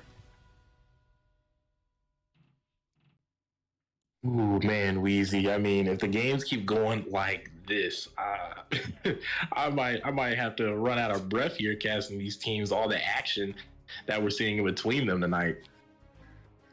Definitely a lot of action indeed, and I'm excited to see, you know, what the Survey Corps kind of pulls in for game 2, but a little scared at the same time, as they had an easier match. So I will say, for the side of Dark Immortals, if you want to hang in this series and not get swept, you are going to have to play very safe and play for these objectives. Do not allow the snowball to form, and also you need a plan to shut down Mar in the gold lane. Absolutely have to find a way to shut down Mar. I mean, The man was playing Farmville and then started sowing and reaping and harvesting that crop that he planted in the early game in that gold lane phase. And man, like I said, from the side of Dark Immortals, gonna have to find a way to shut that down and get Shadow Key equally as involved, and maybe not put so much emphasis on that Fanny pick on there, especially for the first pick. The confidence was there, the gameplay was not. Definitely not picking up what they needed, not even able to shut down Mar. Actually, the trade going in the favor of Mar every single time they clashed unexpectedly. For some reason, Mar just would not go down to a Fanny, even pulling out snipers. I mean, taking down 2v1 chases, using it like it was the Wesker, quick scoping people like this is Modern Warfare 2. I don't know if we're playing Mobile Legends or Call of Duty, but whatever you want to call it, you need to call game on Mar and stop that man from getting out of hand in the gold lane. Speaking of the gold lane, we are embarking back inside of the draft for Game 2 Series 2. The question is, who will prevail? Do we see a sweep on the side for the Survey Corps against Dark Immortals, or will Dark Immortals be able to pick up that tempo and even out the score? Looking at the ban so far, Joy being taken out, as well as Martis for the side of the Survey Corps, and responded back with a Diggy ban and also Fredrin, leaving a lot of meta on the table for the first pick on Survey Corps. Absolutely, a lot of meta that will be able to be on board when you use those bans like that, taking out the Fredrin and Diggy. And I mean, come on now. Blue side pick TSC, you just got obliterated by Mar on this Beatrix. Can we please just ban it out? We're going to take out anything in that first phase that isn't, something, the usual suspects like that Valentina or something, or Leah Moore. Put the Beatrix up there. Why are we putting Diggy and Fredrin up there? The Fredrin and Diggy didn't take you out in game 1. That was Mar sniping you from halfway across the map, taking everyone and their mother down in the land of Dawn. As they're going to go ahead and take out Atlas as well. And I'm ready to claw my eyes out as they're going to let Valentina slide to the side of TSC. Valentina definitely being slotted in a very solid pick.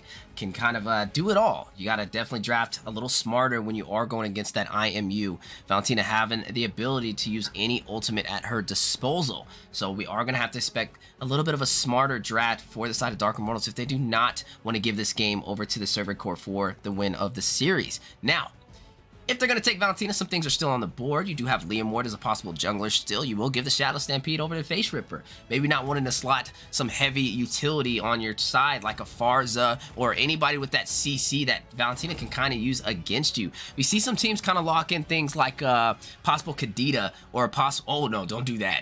Don't do that. Olsen hovering over the Akai.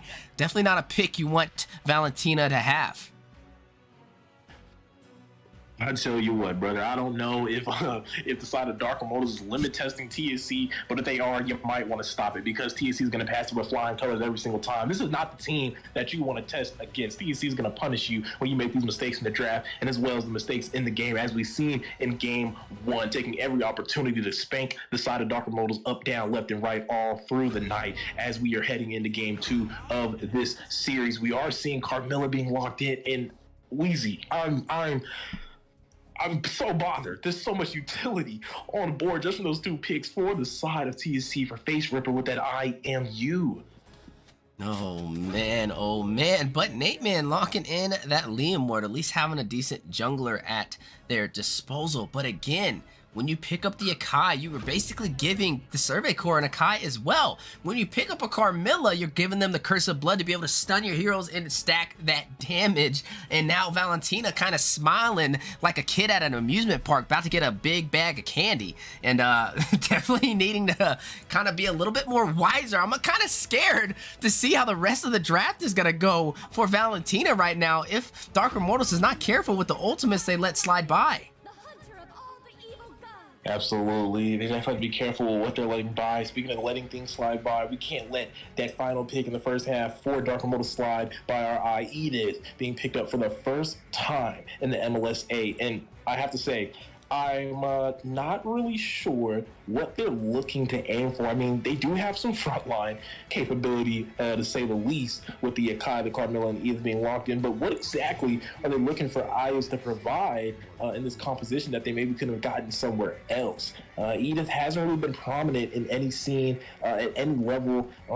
Even in, from the competitive all the way down to even range. Like, I just don't see what Edith can provide to him. But maybe something in the bag of Dark Immortals looking to go a little off the grid. We have seen people pulling out some of those pocket picks, and some of them have been performing, so we can't knock it because we haven't tried it. But Dark Immortals going to go ahead and do the test for us tonight.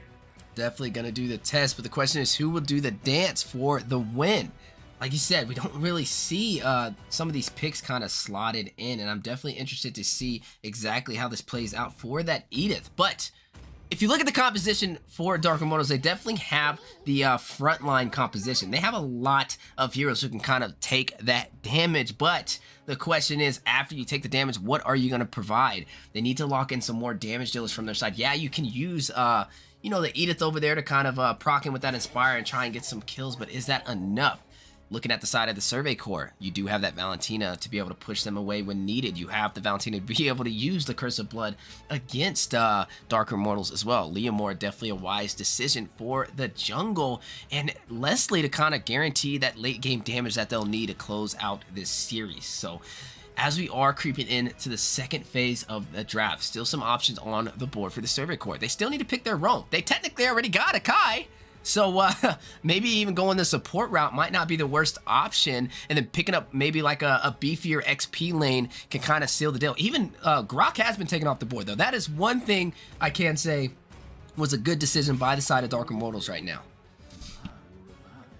Absolutely, the compositions are looking pretty nice as we are seeing the Clint 1-1 and that Kufra Grok being taken out from both sides, kind of finalize out those bans, choking out the marksman, choking out the roams. Well played from both sides in this draft. Now we have to see what side of Dark Immortals might pick up for that marksman. They also still need a mage, potentially, unless we're looking at maybe nah, no way, they wouldn't do that. They definitely need a mage. The side of a Dark Immortals, looking up to pick up a mage and a marksman. I do know that Lilia is open and available, and that would be a great pickup to go ahead and offer some of that early game potential and also deal with Face Ripper on this Valentina. I mean, you already gave them two picks to use the ultimate. No need to add more. Go ahead and take the Lilia, but they're gonna take the Lu Yi, and that's even more utility for Face Ripper on this Valentina.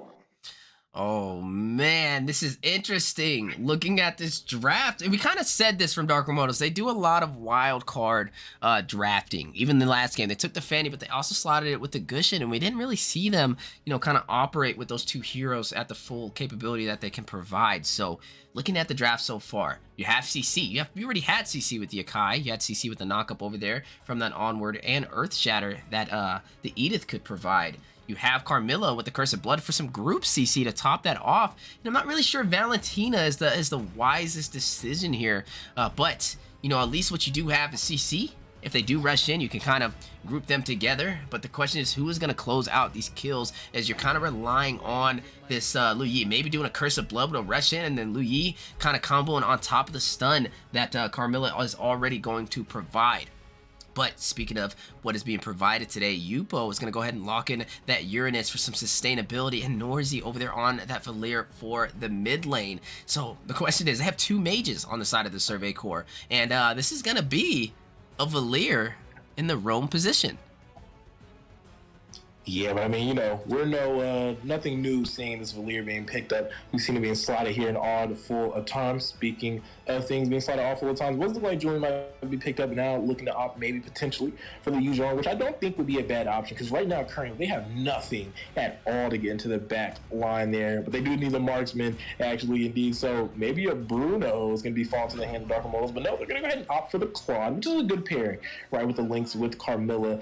I just don't know if they have what they need to secure that early. I mean, you're going up against Valentina, and you're going up against Valir in that mid and roam position, and it's going to be faced off against Lu Yi along with this Carmilla. I don't think they went out that mid lane priority, which is going to make it very tough for Shadowkey to find his pacing in that goal lane up against Mar on this Leslie.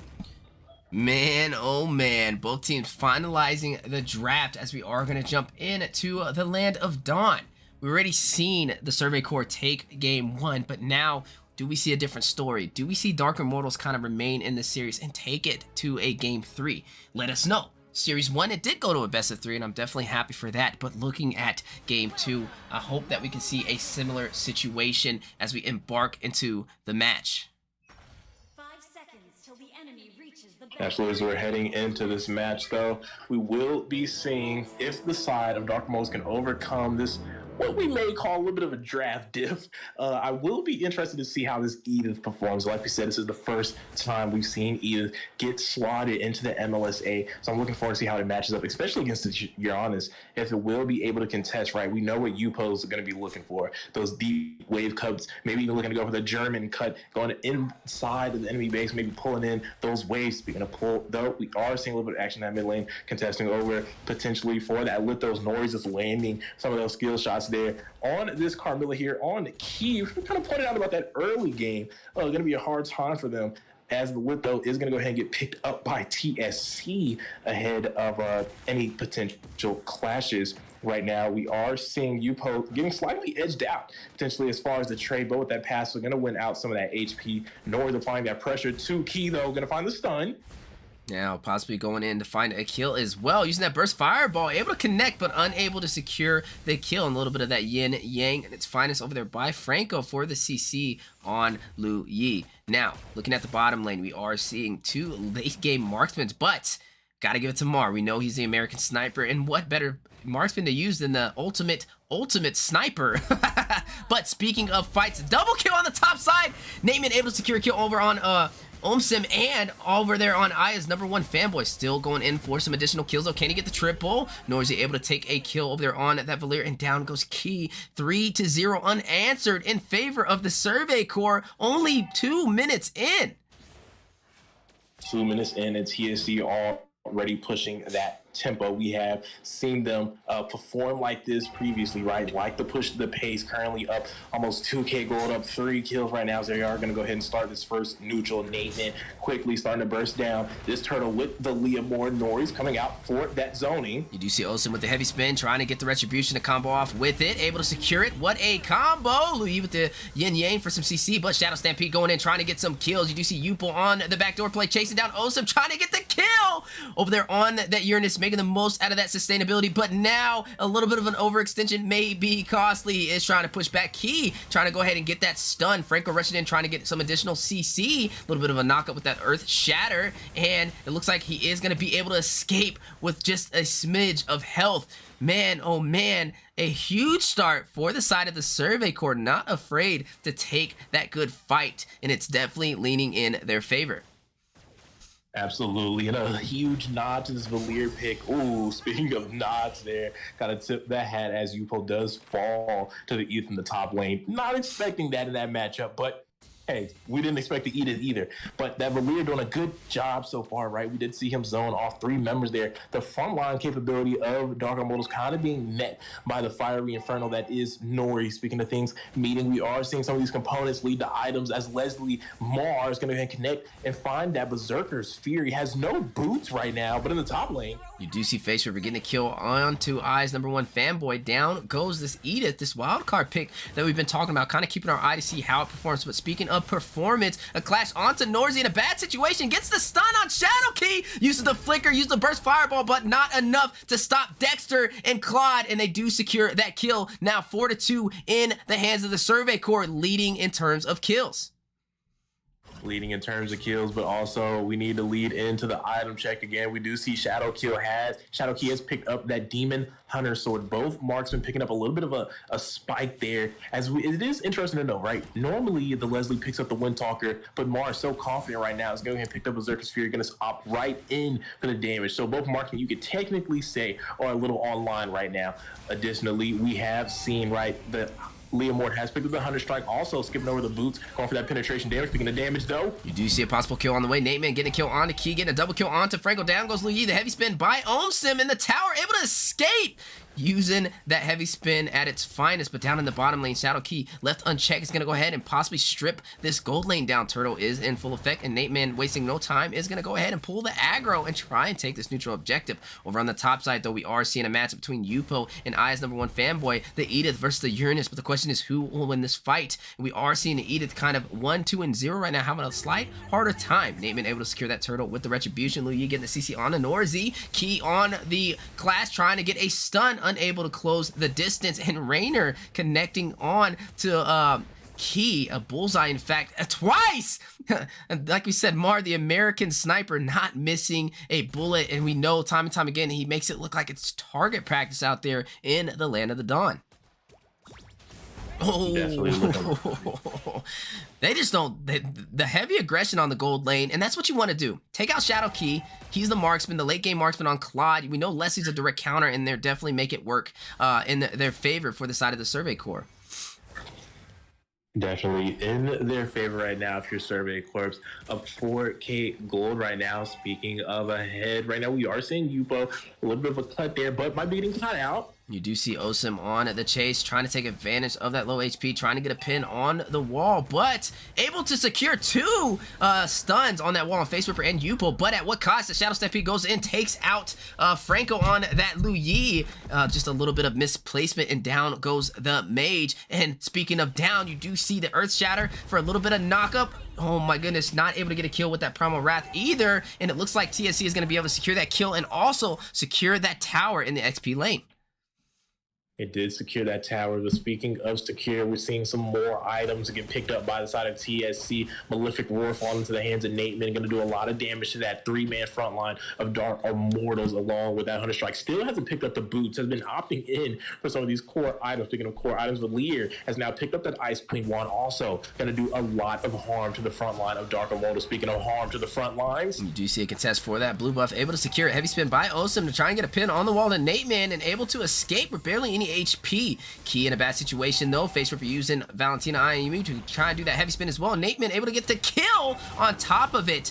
The heavy aggression, they are going to try and rush in and take another one. Down goes Franco, the Lu Yi by Uranus. Yupo on the proxy of minions, taking advantage of that sustainability that Uranus can offer. But a Blazing Duet in response, trying to clear the minions, not allowing this mid tower to be pushed in and open up the map. But Mar trying to get some target practice in, rushes in to try and close out that kill on Shadow Key, but unable to hit the mark.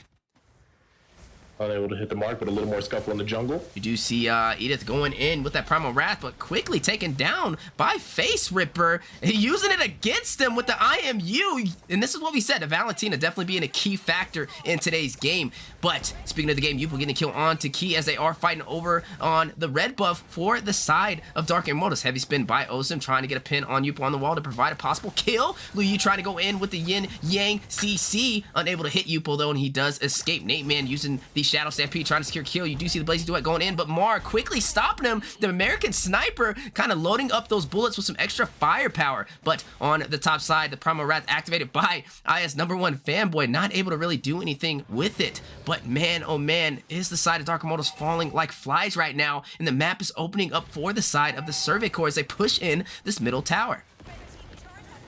Definitely things are falling, but things that aren't falling is the economy in the favor of Dark Immortals. No one really having any items. It's 2 Dominus Ices and the Cursed Helmet, Demon Hunter Sword for completed items. Going up against the side of Survey Corps, most of the lineup completing 2 items heading into their third. You can see the drastic difference as Survey Corps is up an astounding 10K. Speaking of people going down though, you do see that Ultimate Sniper connecting, and down goes Key. Shadow Key answering back, taking out Mar. You take out one of mine, I take out one of yours. Matter of fact, I'll take you out.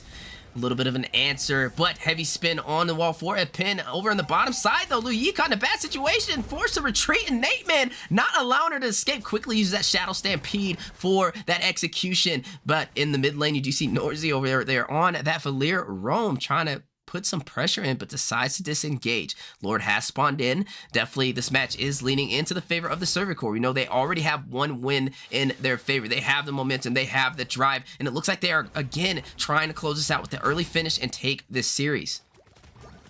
Absolutely taking the series, looking to do so. But speaking of taking things, let's take our time to point out the composition. I mean, I didn't think about it too much as we are seeing the 2 picks I wanted to talk about right now. Unleash. Mar getting a kill on a Key, using the diversion over there by Lu Yi, but quickly taken down by Mar, getting that double kill. Target practice in his finest. The American sniper with the fast play, trying to get another one. A member falls as well. Down goes Key. You do see a heavy spin procced over there by Ohm, send the ultimate sniper by Mar, and tries to secure secure another kill, which will open up this Lord for the side of the Survey Corps. But the question is, can they take it? It looks like they may be able to, as Dark Immortals not in a really good position to contest, and a distraction by Yupo over there on that Uranus. Shadow Key rushing in, forced to use a flicker to try and go in and secure the kill, but a little bit of a waste in terms of utility, as now he has no flicker at his disposal if these two teams decide to clash it out. Absolutely a waste of utility, but let's not waste any time. I can finally get back to that point there. Noise and Face Ripper, right? We have to point out that lineup right now. It's almost genius, right? They have the IMU, the IMU, and You Are Me unlocked from Face Ripper to be able to use the utility right from the side of Dark Immortals, but then the Valier to counter said utility, as we are seeing him pound away right now at Key in the mid lane. You do see Shadow Key going in with that Blazing Duet, but Norzy has other plans with the Burst Fireball. Takes him down. Nateman get a kill on the Key with the Leomord. Heavy spin by Osim, trying to get a stoppage. Aya's #1 fanboy getting a kill onto Leomord in that process, taking advantage of the CC, but the clash still goes on as the ultimate sniper Mar in full effect. Yubo getting a kill on to Akai in that process. Do they take the inhibitor? It looks like the Survey Corps is trying to go for the finish to Terrify on to Aya's #1 fanboy. A double kill over on Yupo for the Uranus, and able to secure that kill, leaving only Franco the Luyi to defend against this Lord. We do see inhibitors dropping very low. Shadow Key spawning back in. So does Key. 3 members for the side of Dark Immortals trying to defend these inhibitors as they are slowly dropping left and right. Down goes the mid. And that is only 1 inhibitor left in the disposal of Dark Immortals to defend them against the heavy offensive tempo that the Survey Corps is providing right now. And it looks like they are going to wisely disengage, but able to take 2 inhibitors in that process. Taking 2 inhibitors, and if you couldn't believe it, you can see it. They were up 10k, but now they are currently up 11k. The way they are still finding a way to increase this gold lead, speaking of increasing leads, the items are picking up for the side of Survey Corps as well. Mar already locking in 3 of those core items, on his way for that Blade of Despair with those 2 Legion Swords. Naven looking to do the same, double Legion Sword unlocked after that. 100 Malefic and Endless Battle can be doing a lot of damage. Interesting though, the Lears picked up Guardian Helmet, but speaking of pick up here, the pace is picking up. Both teams fighting it out over on the blue buff. Nate getting a double kill onto Franco. Down goes Key. Down goes Carmilla. Triple kill. Naaman taking out the Akai. Rushing in, trying to get another one. Aya's fanboy getting a kill. Face Ripper taking out Shadow Key. Norzy taking out Aya's #1 fanboy and getting the wipeout over on Dark Immortals. And ladies and gentlemen, they are going to try and close out the series. Oh my goodness. For the first time in the Mobile Legends Scrim Academy history, concede defeat, a surrender in the hands of Dark Immortals as they realize that there is nothing they can do to stop this game from ending, and game and series goes to the Survey Corps. And what a match we just saw from the members of TFC, getting it done proficiently. The draft that they just implemented was nothing short of spectacular, right? Face Ripper walking away with that MVP, though, 6-1-15 with the Valentina. Could have easily also went to Nateman, who went 12-2-8 with that Leomord. Everyone doing their part, chipping into this match. We are seeing those statistics there, but now let's go ahead and look at some other statistics, a little more in depth, right? We can see the damage mainly being led by Nateman on the Leomord with the Stampede, 26% team damage, not too shabby. But on the other end, on those objectives, Mar picking up 59% turret damage, sitting at a healthy 13k. Speaking of objectives, though, we can see kind of the tail there. The side of Dark Immortals with not being able to find any kill pressure on the map. They weren't able to find any towers either. The most tower damage, Shadow Key, 386. Not finding any objectives that are going to win you the game in this match. What a game, ladies and gentlemen, to close out Series 2. We've seen Dark Immortals face off against the Survey Corps, one of the top teams for the Mobile Legends Scrim Academy. Definitely having to work a little bit better in terms of synergy to kind of keep going against these top tier teams. But nonetheless, this is the whole purpose for the Mobile Legends Scrim Academy, is for teams to practice and get ready for North American leagues upcoming for 2023. That's right. If you guys are out there and you are trying to take your gameplay to a professional scene, sign up now through the Mobile Legends Scrim Academy Discord server and register your teams. If you don't have one, you're a solo player, that's okay, because we also offer services for you to find the team and get ready to register and compete for NA future leagues. So guys, don't go nowhere. An amazing series, an amazing closeout for the side of the Survey Corps against Dark Immortals, but not the ending, as we have another banger on the way, possibly the best series tonight, as we are going to be seeing the Simpsons go up against Excellent Era in a best of 3. The Simpsons, the grand finalists inside of the NACT fall season, only losing to the Valley. And then Excellent Era, a team who knows how to compete at that higher level of ELO to kind of face off against them. So grab some popcorns, get some drinks, and we'll see you guys momentarily.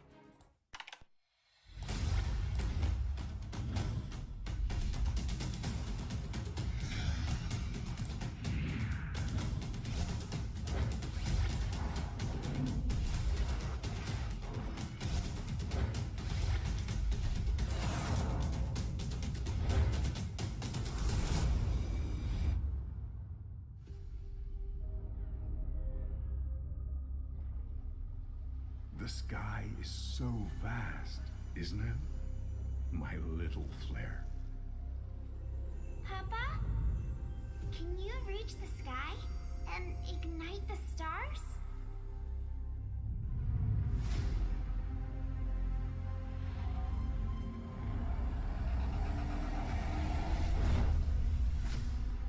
Of course, honey bunch.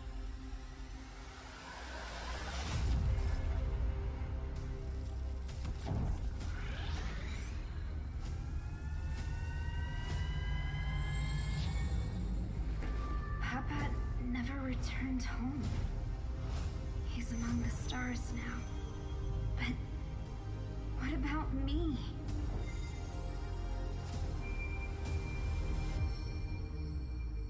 Have faith, little flare.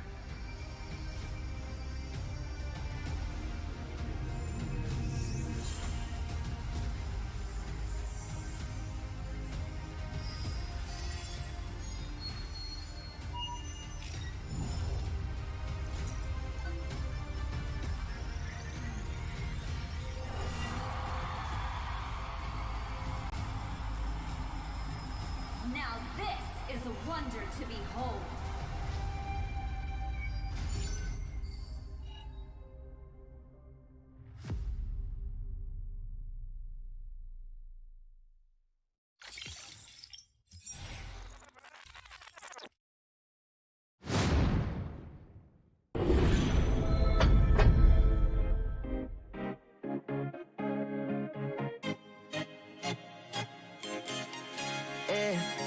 Loved you from the first time you called me lame. Loved you for your wits and your wicked games. Yeah, always on my mind, always in my brain. Yeah, with you the summer came and went in a day, and I've been craving you since the first time that I sat by your side. And I've been on my knees thinking time is gonna fix me inside. No, nothing's gonna make me forget, and I don't think I want to forget anyway, yeah. No, nothing's gonna make me forget, yeah, I don't think I want to forget anyway, yeah.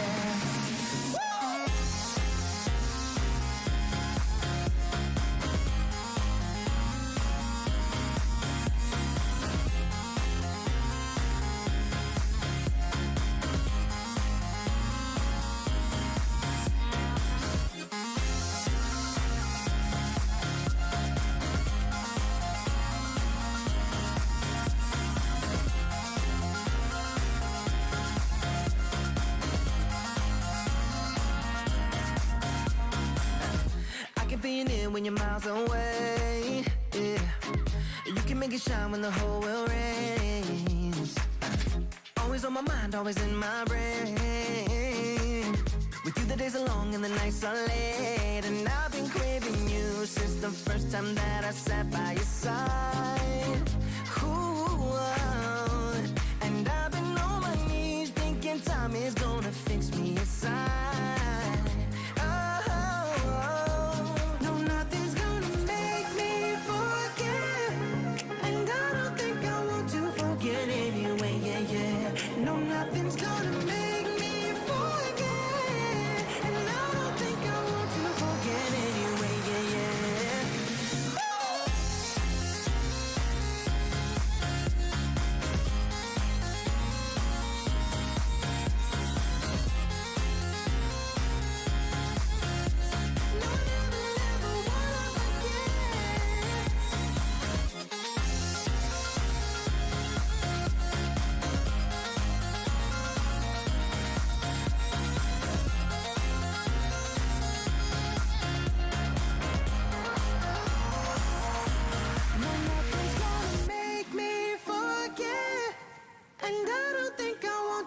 forget anyway, yeah, yeah. No, nothing's gonna make me forget. Yeah, I don't think I want to forget anyway, yeah, yeah.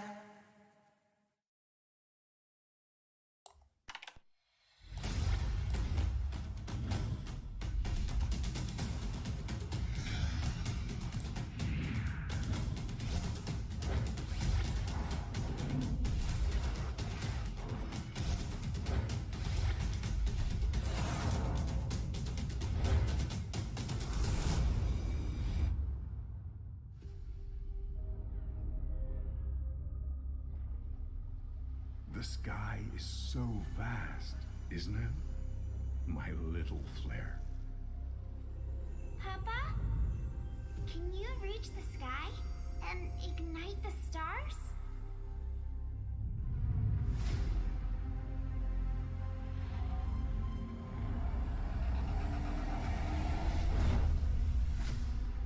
Of course, Honey Bunch.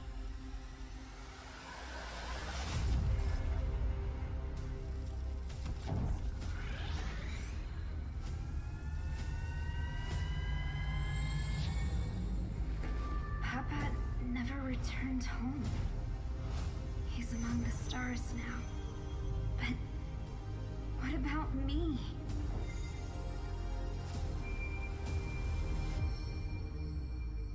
Have faith, little flare.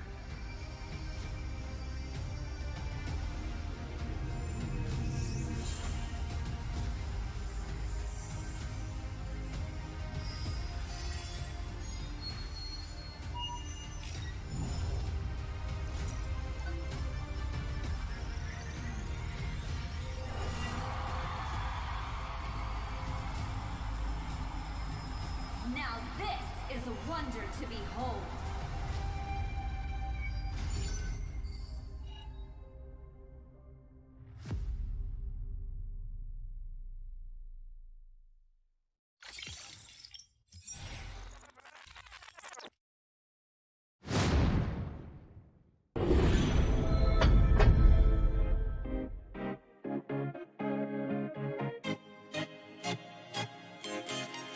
Yeah. Loved you from the first time you called me late.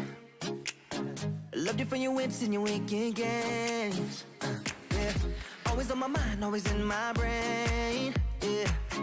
With you the summer came and went in a day. And I've been craving you since the first time that I sat by your side. And I've been on my knees thinking time is gonna fix me inside. No, nothing's gonna make me forget. And I don't think I want to forget anyway, yeah, yeah. No, nothing's gonna make me forget. Yeah, I don't think I want to forget anyway, yeah, yeah.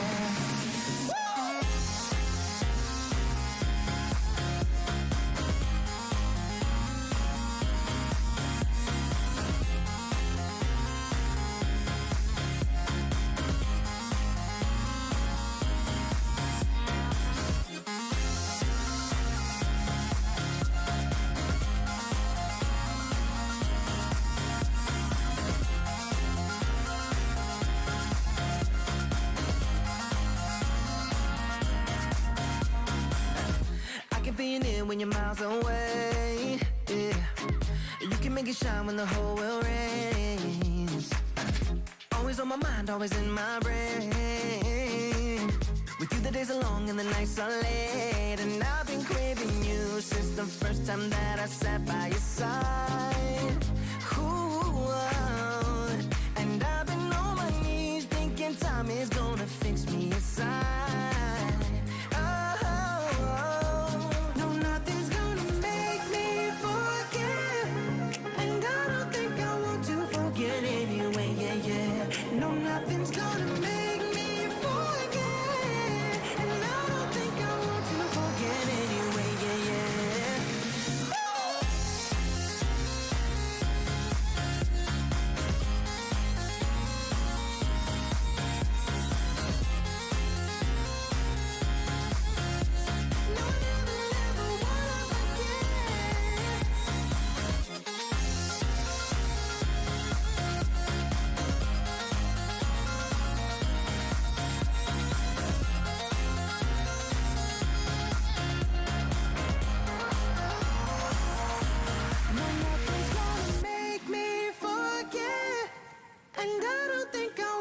forget anyway, yeah, yeah.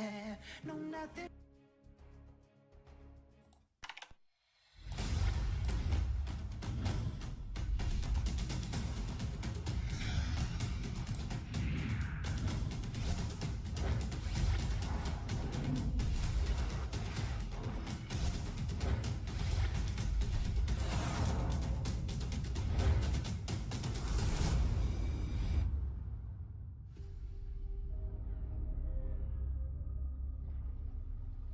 The sky is so vast, isn't it? My little flare. Papa? Can you reach the sky and ignite the stars?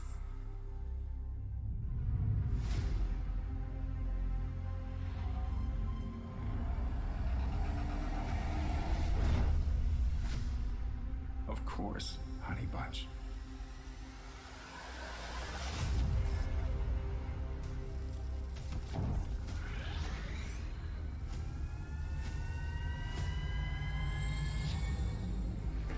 Papa never returned home. He's among the stars now. But what about me?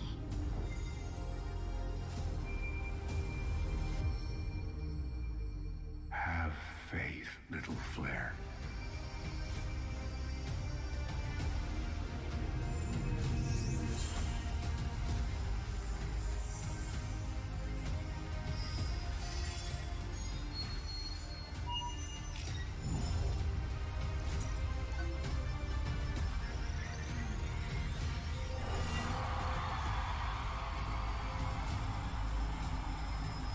Now this is a wonder to behold.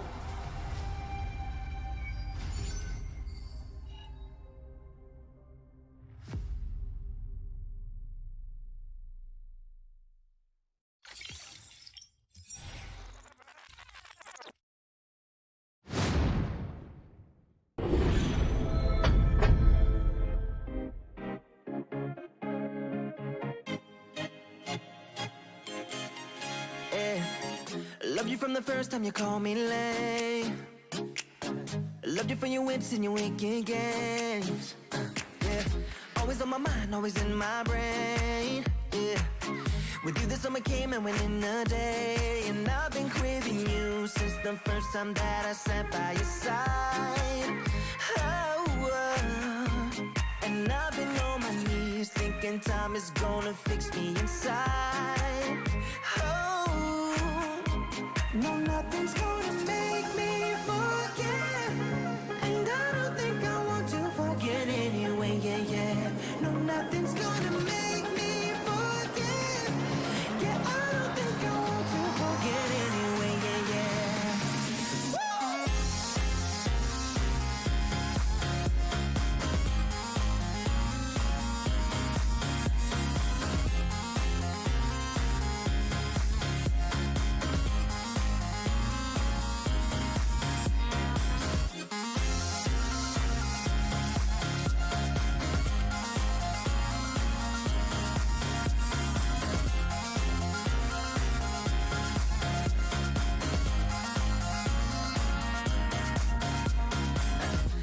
Being in when you're miles away, yeah. You can make it shine when the whole world rains. Always on my mind, always in my brain. With you the days are long and the nights are late. And I've been craving you since the first time that I sat by your side. Ooh, and I've been on my knees thinking time is gonna fix me inside. No, nothing's gonna make me forget. And I don't think I want to forget anyway, yeah, yeah.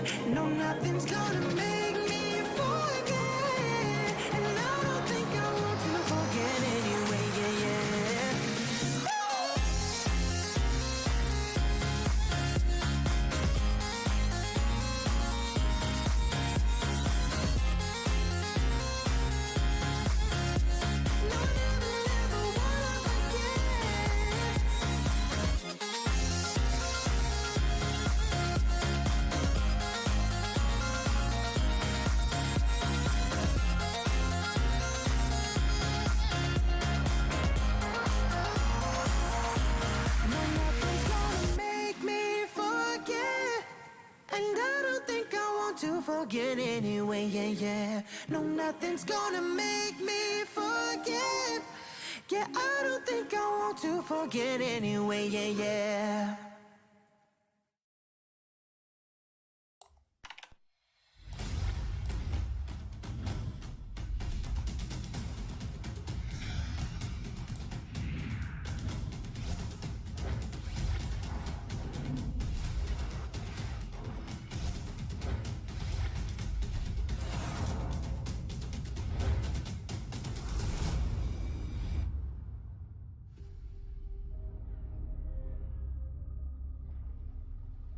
The sky is so vast, isn't it? My little flare. Papa? Can you reach the sky and ignite the stars?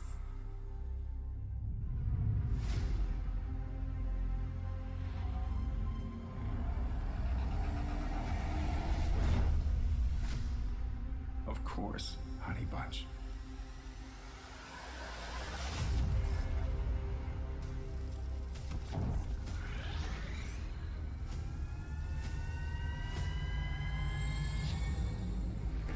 Papa never returned home. He's among the stars now.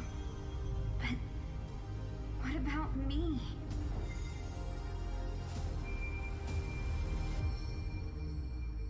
Have faith, little flare.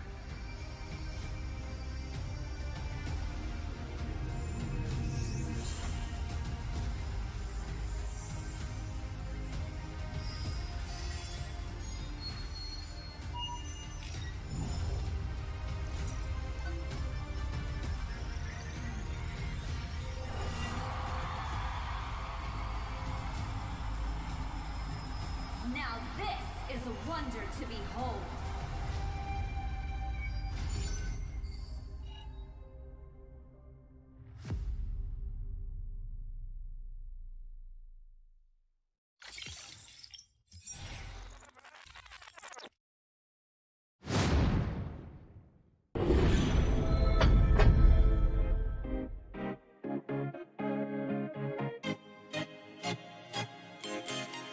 Yeah.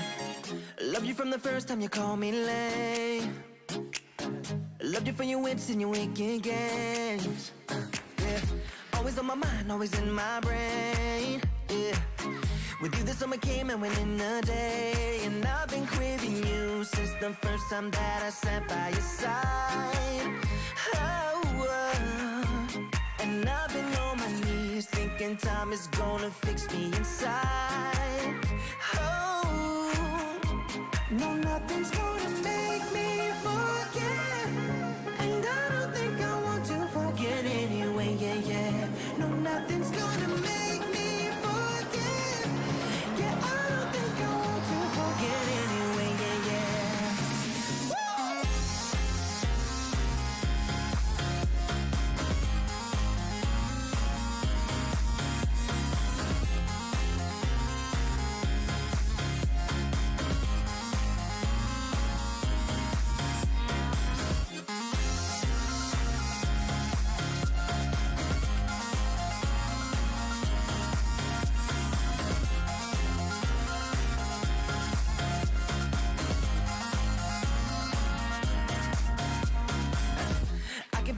When you're miles away, yeah, you can make it shine when the whole world rains.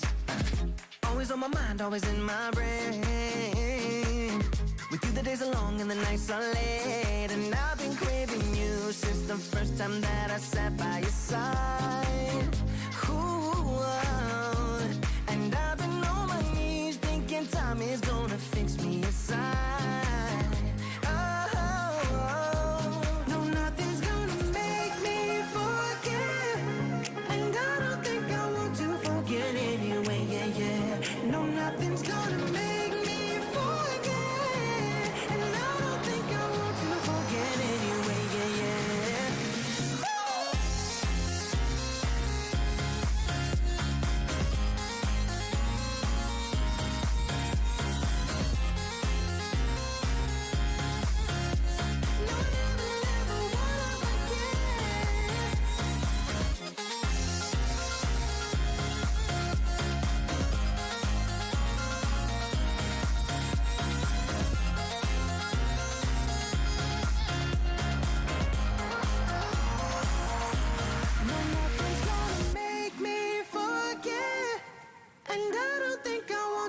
forget anyway, yeah, yeah. No, nothing's gonna make me forget.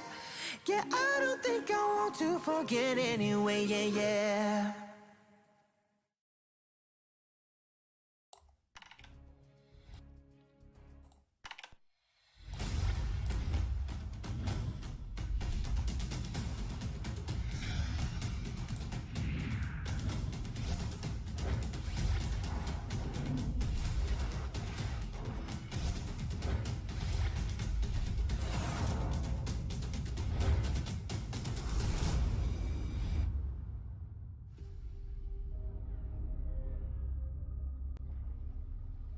The sky is so vast, isn't it? My little flare. Papa? Can you reach the sky and ignite the stars?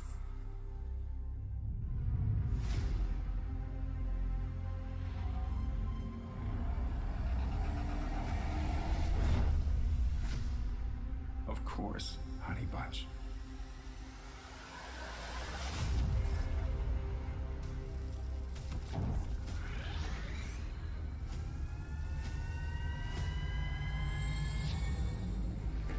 Papa never returned home. He's among the stars now. But what about me?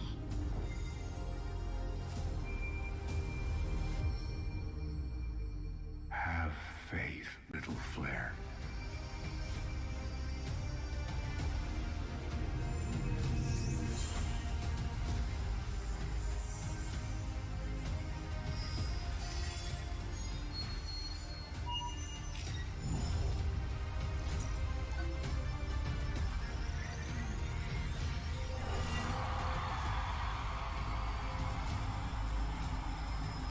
Now this is a wonder to behold.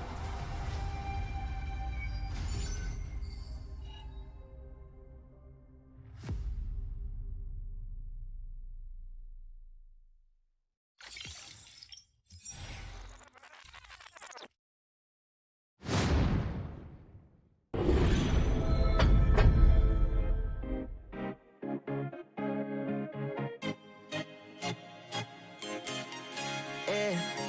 Love you from the first time you called me lame. Loved you for your wits and your wicked games. Yeah. Always on my mind, always in my brain. Yeah. With you the summer came and went in a day. And I've been craving you since the first time that I sat by your side. And I've been on my knees thinking time is gonna fix me inside. No, nothing's gonna make me forget. And I don't think I want to forget anyway, yeah, yeah. No, nothing's gonna make me forget. Yeah, I don't think I want to forget anyway, yeah, yeah.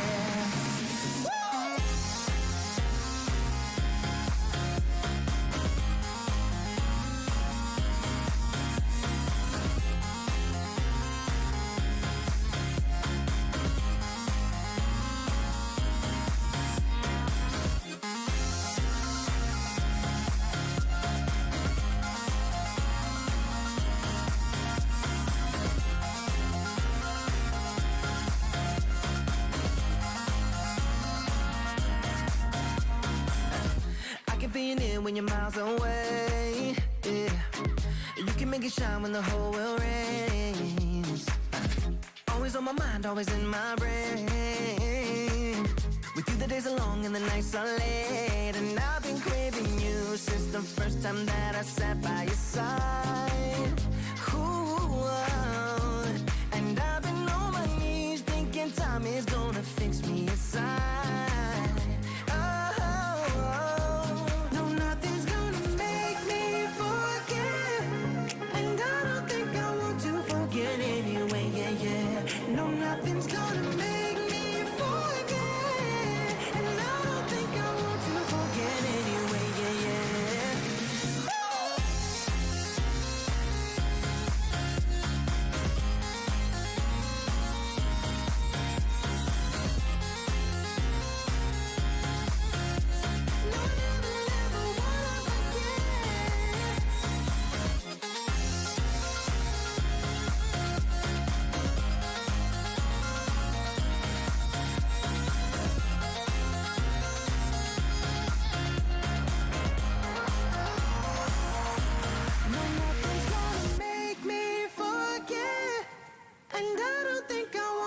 forget anyway, yeah, yeah. No, nothing's gonna make me forget.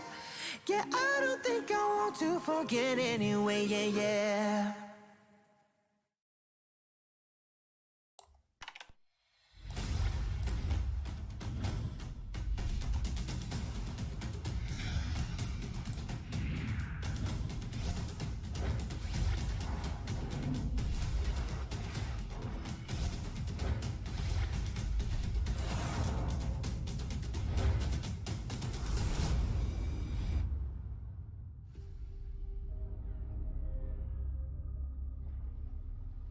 The sky is so vast, isn't it? My little flare. Papa? Can you reach the sky and ignite the stars?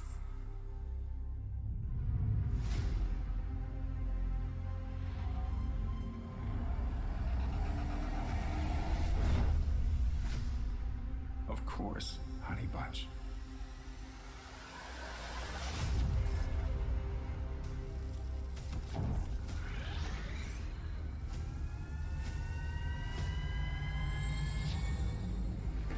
Papa never returned home. He's among the stars now. But what about me?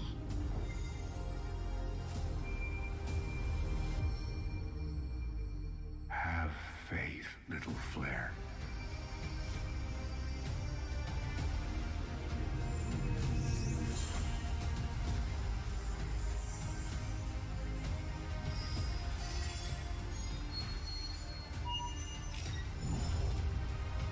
Ladies and gentlemen, sorry for the little brief intermission, but it looks like Rockstar was not able to make it, or The Simpsons as well, so we are going to go ahead and close it out here. I appreciate you guys' time, and I'm sorry for the change in schedule, but going forward tomorrow, we do have King of the Hill, so definitely tune in and be ready, as these teams will be competing in a best of one. So the show goes on tomorrow at 8 p.m. Eastern Time, but before we head out, we want to make sure we show you guys the team of the day for M4.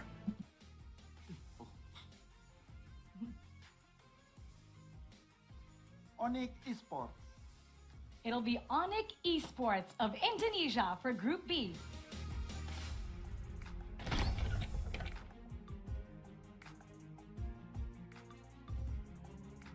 With new friends in their roster, they will take on the challenge to bring glory to the host country, Indonesia.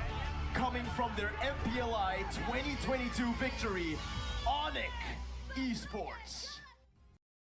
Team of the day, Onyx Esports. For those MPLI fans, they are the team of the day for the Mobile Legends Scrim Academy. We predict them being top 4 in M4. A little bit of keys to victory for their team competing. Definitely having to have Kyrie getting his comfort heroes.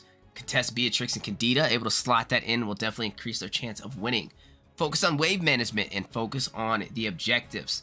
And also deny the proxy of lanes and not allowing the early game advantage to their opposing teams. Shout out to Onyx Esports, and hopefully they do a great job over there in M4, as we do predict them being a top 4 team.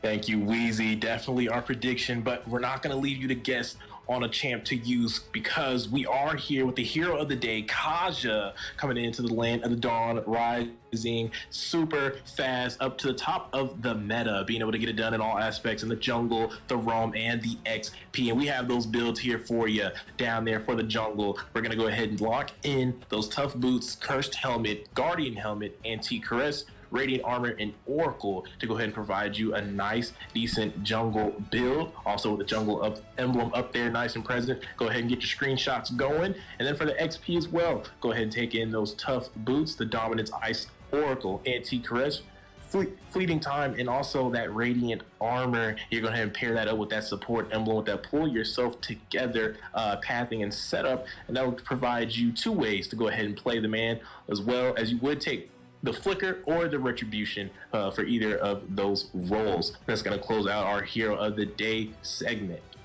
That's right, guys. Take your notes. I know I am definitely going to be pulling in Kaja. He's one of the best options to kind of do it all in the XP lane. Also in the jungle. Also could be slotted as a potential roam.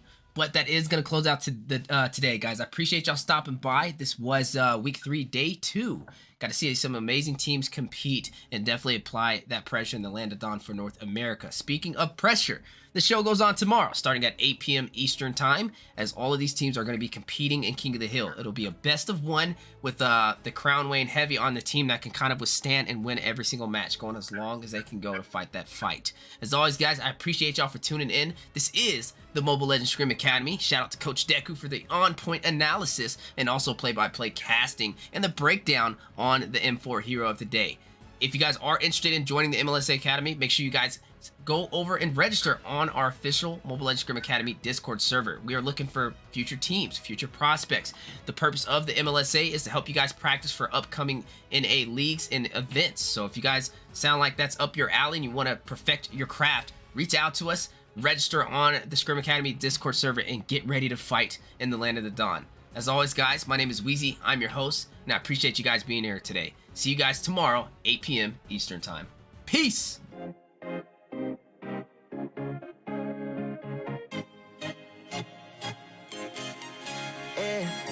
Loved you from the first time you called me lame. Loved you for your wits and your wicked games. Yeah, always on my mind, always in my brain. Yeah, with you the summer came and went in a day, and I've been craving you since the first time that I sat by your side. And I've been on my knees thinking time is gonna fix me inside. No, nothing's gonna make me forget, and I don't think I want to forget anyway, yeah. No, nothing's gonna make me forget. Yeah, I don't think I want to forget anyway, yeah.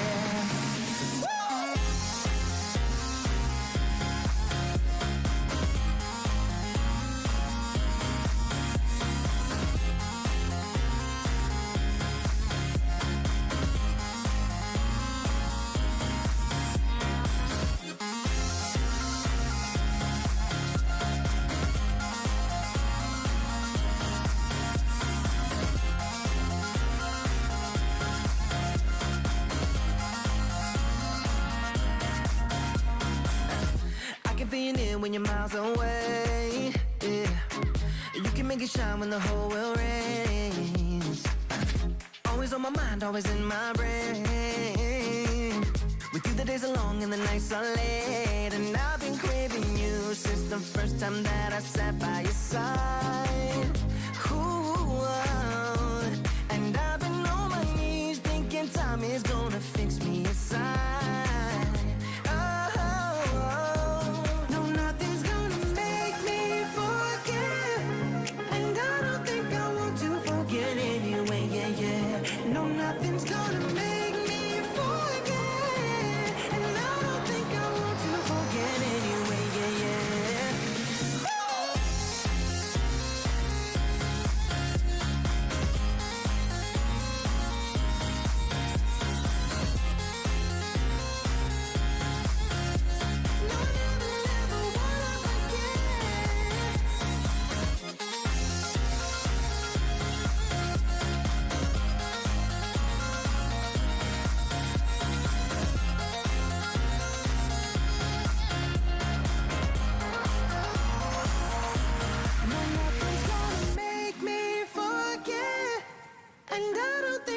To forget anyway, yeah. No, nothing's gonna make me forget.